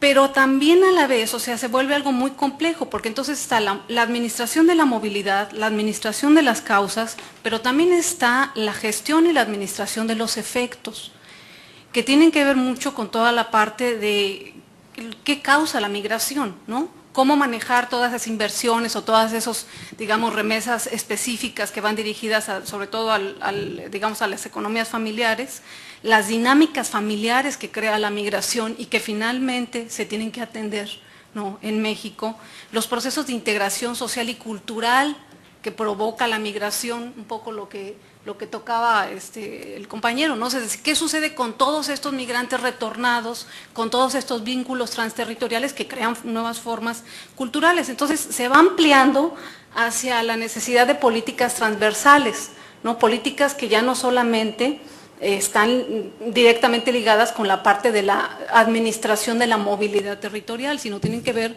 con los modelos de desarrollo, con las políticas sociales desarrolladas en México, y eso tiene que ver con una política de un modelo de desarrollo económico, evidentemente del Estado. Ahora, en la parte, digamos, de movilidad de la administración de los flujos directamente, esa administración no es una administración autónoma, es una administración que depende de otro Estado, es decir, depende de la relación que se establece, de una relación internacional.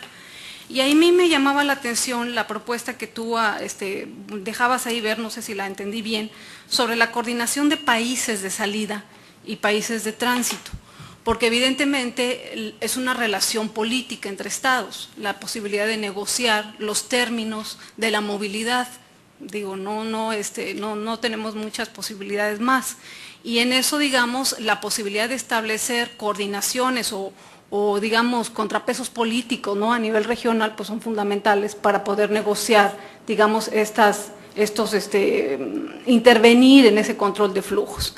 Pero evidentemente que se te abre el otro gran tema. Ahí entonces estás jugando con la dinámica económica del Estado y con la dinámica política también del Estado, digamos, de las relaciones internacionales y de lo que el profesor Simons presentó como, digamos, el modelo de desarrollo hemisférico, es decir, del sistema hemisférico de integración a través de las migraciones.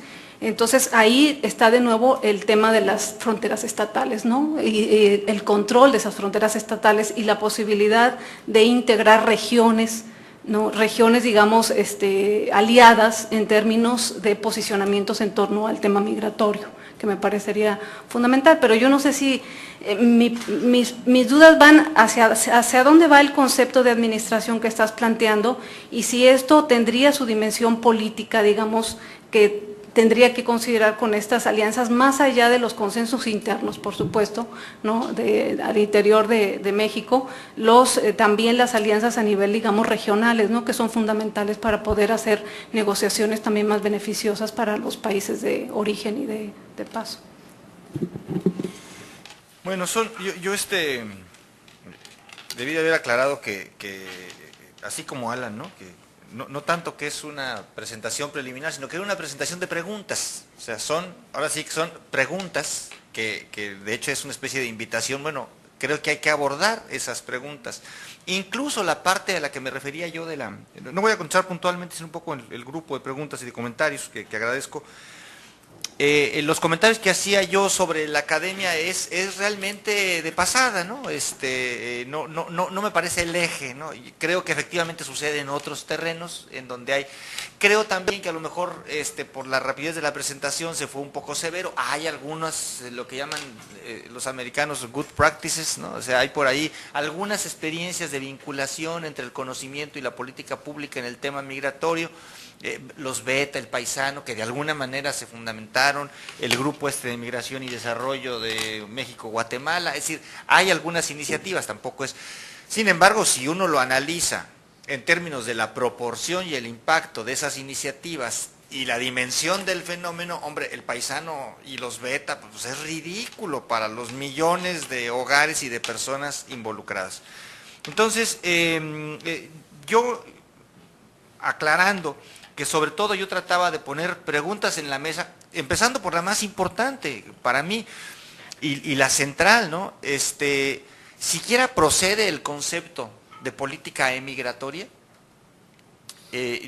Yo creo que la realidad ya nos rebasó y yo creo que ya ni siquiera es que proceda o no procede, es que algo hay que hacer, porque lo que está sucediendo es que los migrantes, pues, insisto, se están yendo por el desierto.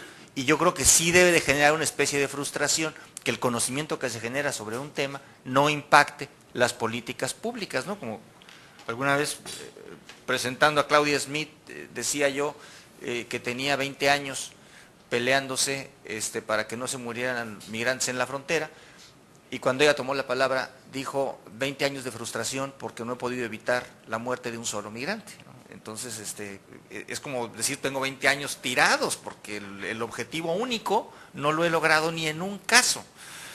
Entonces, ¿cómo revertir un proceso en el que parece que el gobierno, que es el responsable finalmente de la instrumentación de esa política, parece que está funcionando en un carril exclusivo, solo, sin apoyo de la sociedad civil, sin consensos, sin apoyo de la academia? Entonces, ¿cómo reviertes esa dinámica?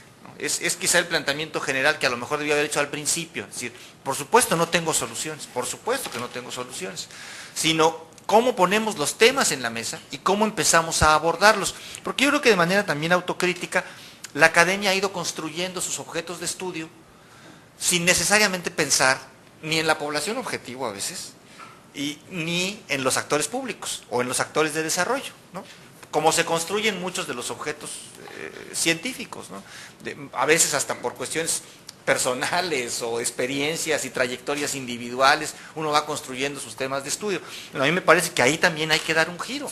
Y entonces, bueno, habría que crear un espacio en donde aterricemos los conceptos desde el básico. Digo, cuando oímos los discursos oficiales de que no queremos que se vayan, ¿realmente no queremos que se vayan?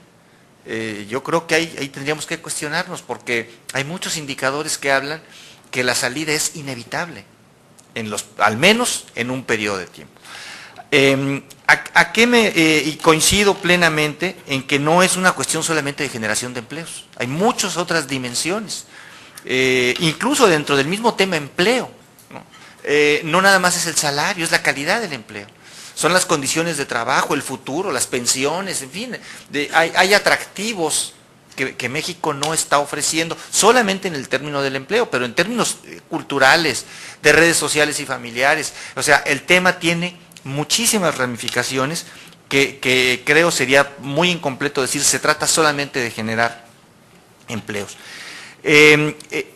¿A qué me refiero con administración? A asumir ese proceso.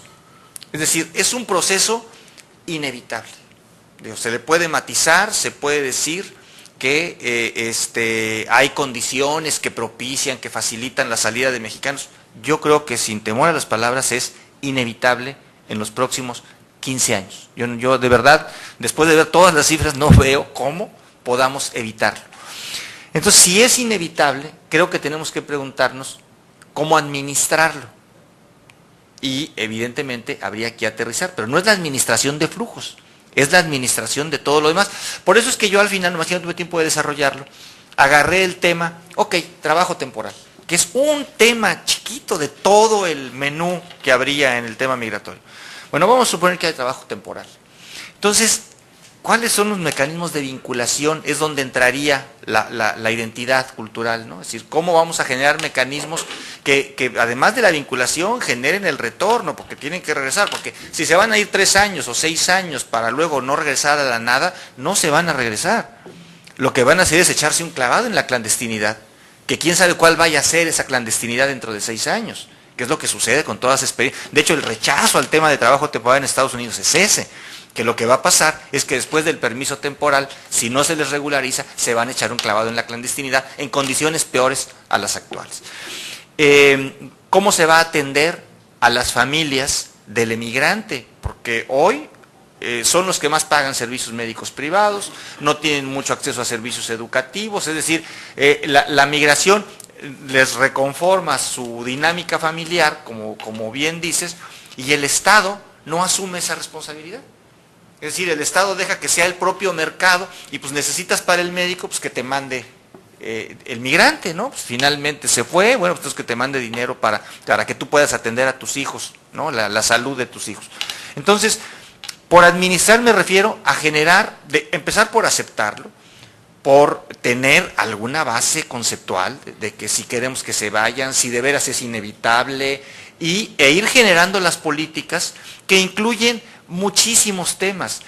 La revisión del marco jurídico, la revisión del marco institucional. Hoy en día ninguna dependencia del gobierno mexicano es plenamente competente en el tema migratorio. Ninguna.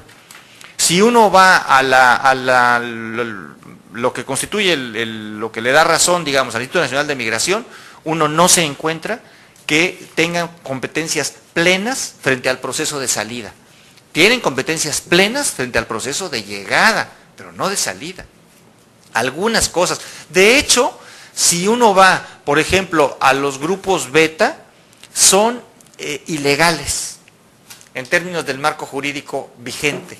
Entonces, el propio gobierno crea un cuerpo que violenta la propia legislación mexicana. Entonces, yo no digo que hay una Secretaría del Migrante, que es la idea que por ahí algunos traen, pero sí creo que debemos de reconocer que el marco institucional es muy deficiente. El IME tiene un pedazo de la competencia, el Instituto Nacional de Migración tiene otro, en fin, no hay, los estados prácticamente no tienen ninguna, las localidades menos. Entonces hay un marco institucional muy deforme porque no hay concepto, porque no hay población objetivo. Es decir, yo sí lo veo como una cuestión de política de Estado, o sea, no nada más de gobierno. Mucho que se podría ser interpretado como una crítica al gobierno, yo no lo veo como una crítica al gobierno, es más amplio, es una crítica al Estado, a la sociedad, al gobierno, a la sociedad civil, etcétera, etcétera. Entonces, el concepto de administración para mí es asumir esa realidad, esa que es inevitable en un plazo, y a ese plazo es al que yo le llamo administración, que es discutible, no digo que sea fijo, pero a eso me refiero, no solamente al de los flujos, sino al de la acción que un Estado ejerce sobre un proceso inevitable en los próximos 15 años. Y que además al mismo tiempo vaya articulando los procesos para que después de esos 15 años no se recicle el escenario y se reproduzca el escenario y tengan que volver a salir, sino que entonces se conecte con el desarrollo. Creo que efectivamente la frontera es fundamental. Yo creo que la frontera se nos perdió. La frontera tenía una estrategia estatal, no estatal geográficamente, sino del Estado mexicano. Hace poco lo platicábamos, es decir, el que diga que la industria maquiladora llegó a Tijuana porque era vocación de Tijuana tener industria maquiladora, miente. La industria maquiladora llegó a Tijuana porque correspondía a una política nacional que trajo a las industrias a las ciudades fronterizas, que atrajo las inversiones para las ciudades fronterizas. Esa visión que podemos discutir de la frontera se ha perdido. Es decir, ya no hay un proyecto nacional sobre la frontera. Lo hubo el de la maquiladora, que se puede discutir todo lo que se quiera, pero lo que no se puede decir es que no había un proyecto nacional sobre la frontera. Se veía desde el país, no desde los fronterizos. Tan es así que los propios fronterizos hoy están tratando de aprovechar la industria maquiladora, pero no la pidieron ellos. Los propios fronterizos, con muchos de esos procesos no saben qué hacer, con el desarrollo urbano, con la seguridad pública. Es decir, hay muchos procesos que llegaron como producto de esas estrategias nacionales y hasta internacionales, que los fronterizos, pues ahora tratamos de aprovechar bueno, yo creo que sí debe haber una crítica muy severa a los últimos años, porque se perdió la frontera. Y si no hay una inversión fuerte que recupere esa idea, que incida en la seguridad pública, en el desarrollo urbano, en el bienestar de las comunidades fronterizas. La frontera sigue teniendo indicadores superiores a los del resto del país, es probable, pero si no hay una inversión estatal fuerte del Estado mexicano en su frontera, si no la vuelve a distinguir como un espacio de oportunidad, yo sí creo que estamos en un problema muy grave, porque la idea que se está manejando en Estados Unidos, en términos de la percepción, si se quiere, yo creo que tiene algunos elementos de realidad, pero en términos de la percepción, es que México no es capaz de gobernar parte de su territorio. Y eso es fuertísimo. Es decir, que México como nación no es capaz de gobernar su frontera. Y entonces Estados Unidos se siente con el deber de gobernar esa parte de la frontera.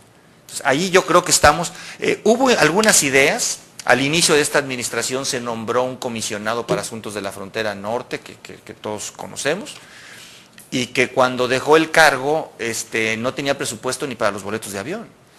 O sea, no hay pues una correspondencia entre la voluntad y la importancia que tiene la frontera. Si la frontera tiene, yo creo, una importancia por ella misma, pero para México y para la región, para México y para Estados Unidos. Yo no veo a nadie que tenga esa visión actualmente. Yo sé que no es muy popular decirlo, pero sí vi esa visión en el presidente Salinas, sí vi esa visión en el presidente López Mateos, incluso cuando la comisión de, ¿cómo se llamaba? En fin, alguna iniciativa que hablaba de la frontera norte. Programa Nacional Fronterizo. Ándale, con el Programa Nacional Fronterizo. Es decir, pero yo no veo esa visión. En el presidente Zedillo no la vi y en el presidente Fox no la vi. Entonces, creo que esa visión hay que recuperarla, porque si no, efectivamente la frontera puede trastocar todo lo demás. Muy bien. Bueno, pues gracias Jorge, gracias a todos ustedes, gracias a los amigos que nos vieron en las salas remotas, en Casa Colef, en la Universidad Iberoamericana, en la Landívar en Guatemala, en el Colegio de México, en el Instituto de Investigaciones Sociales de la UNAM y en el CRIM.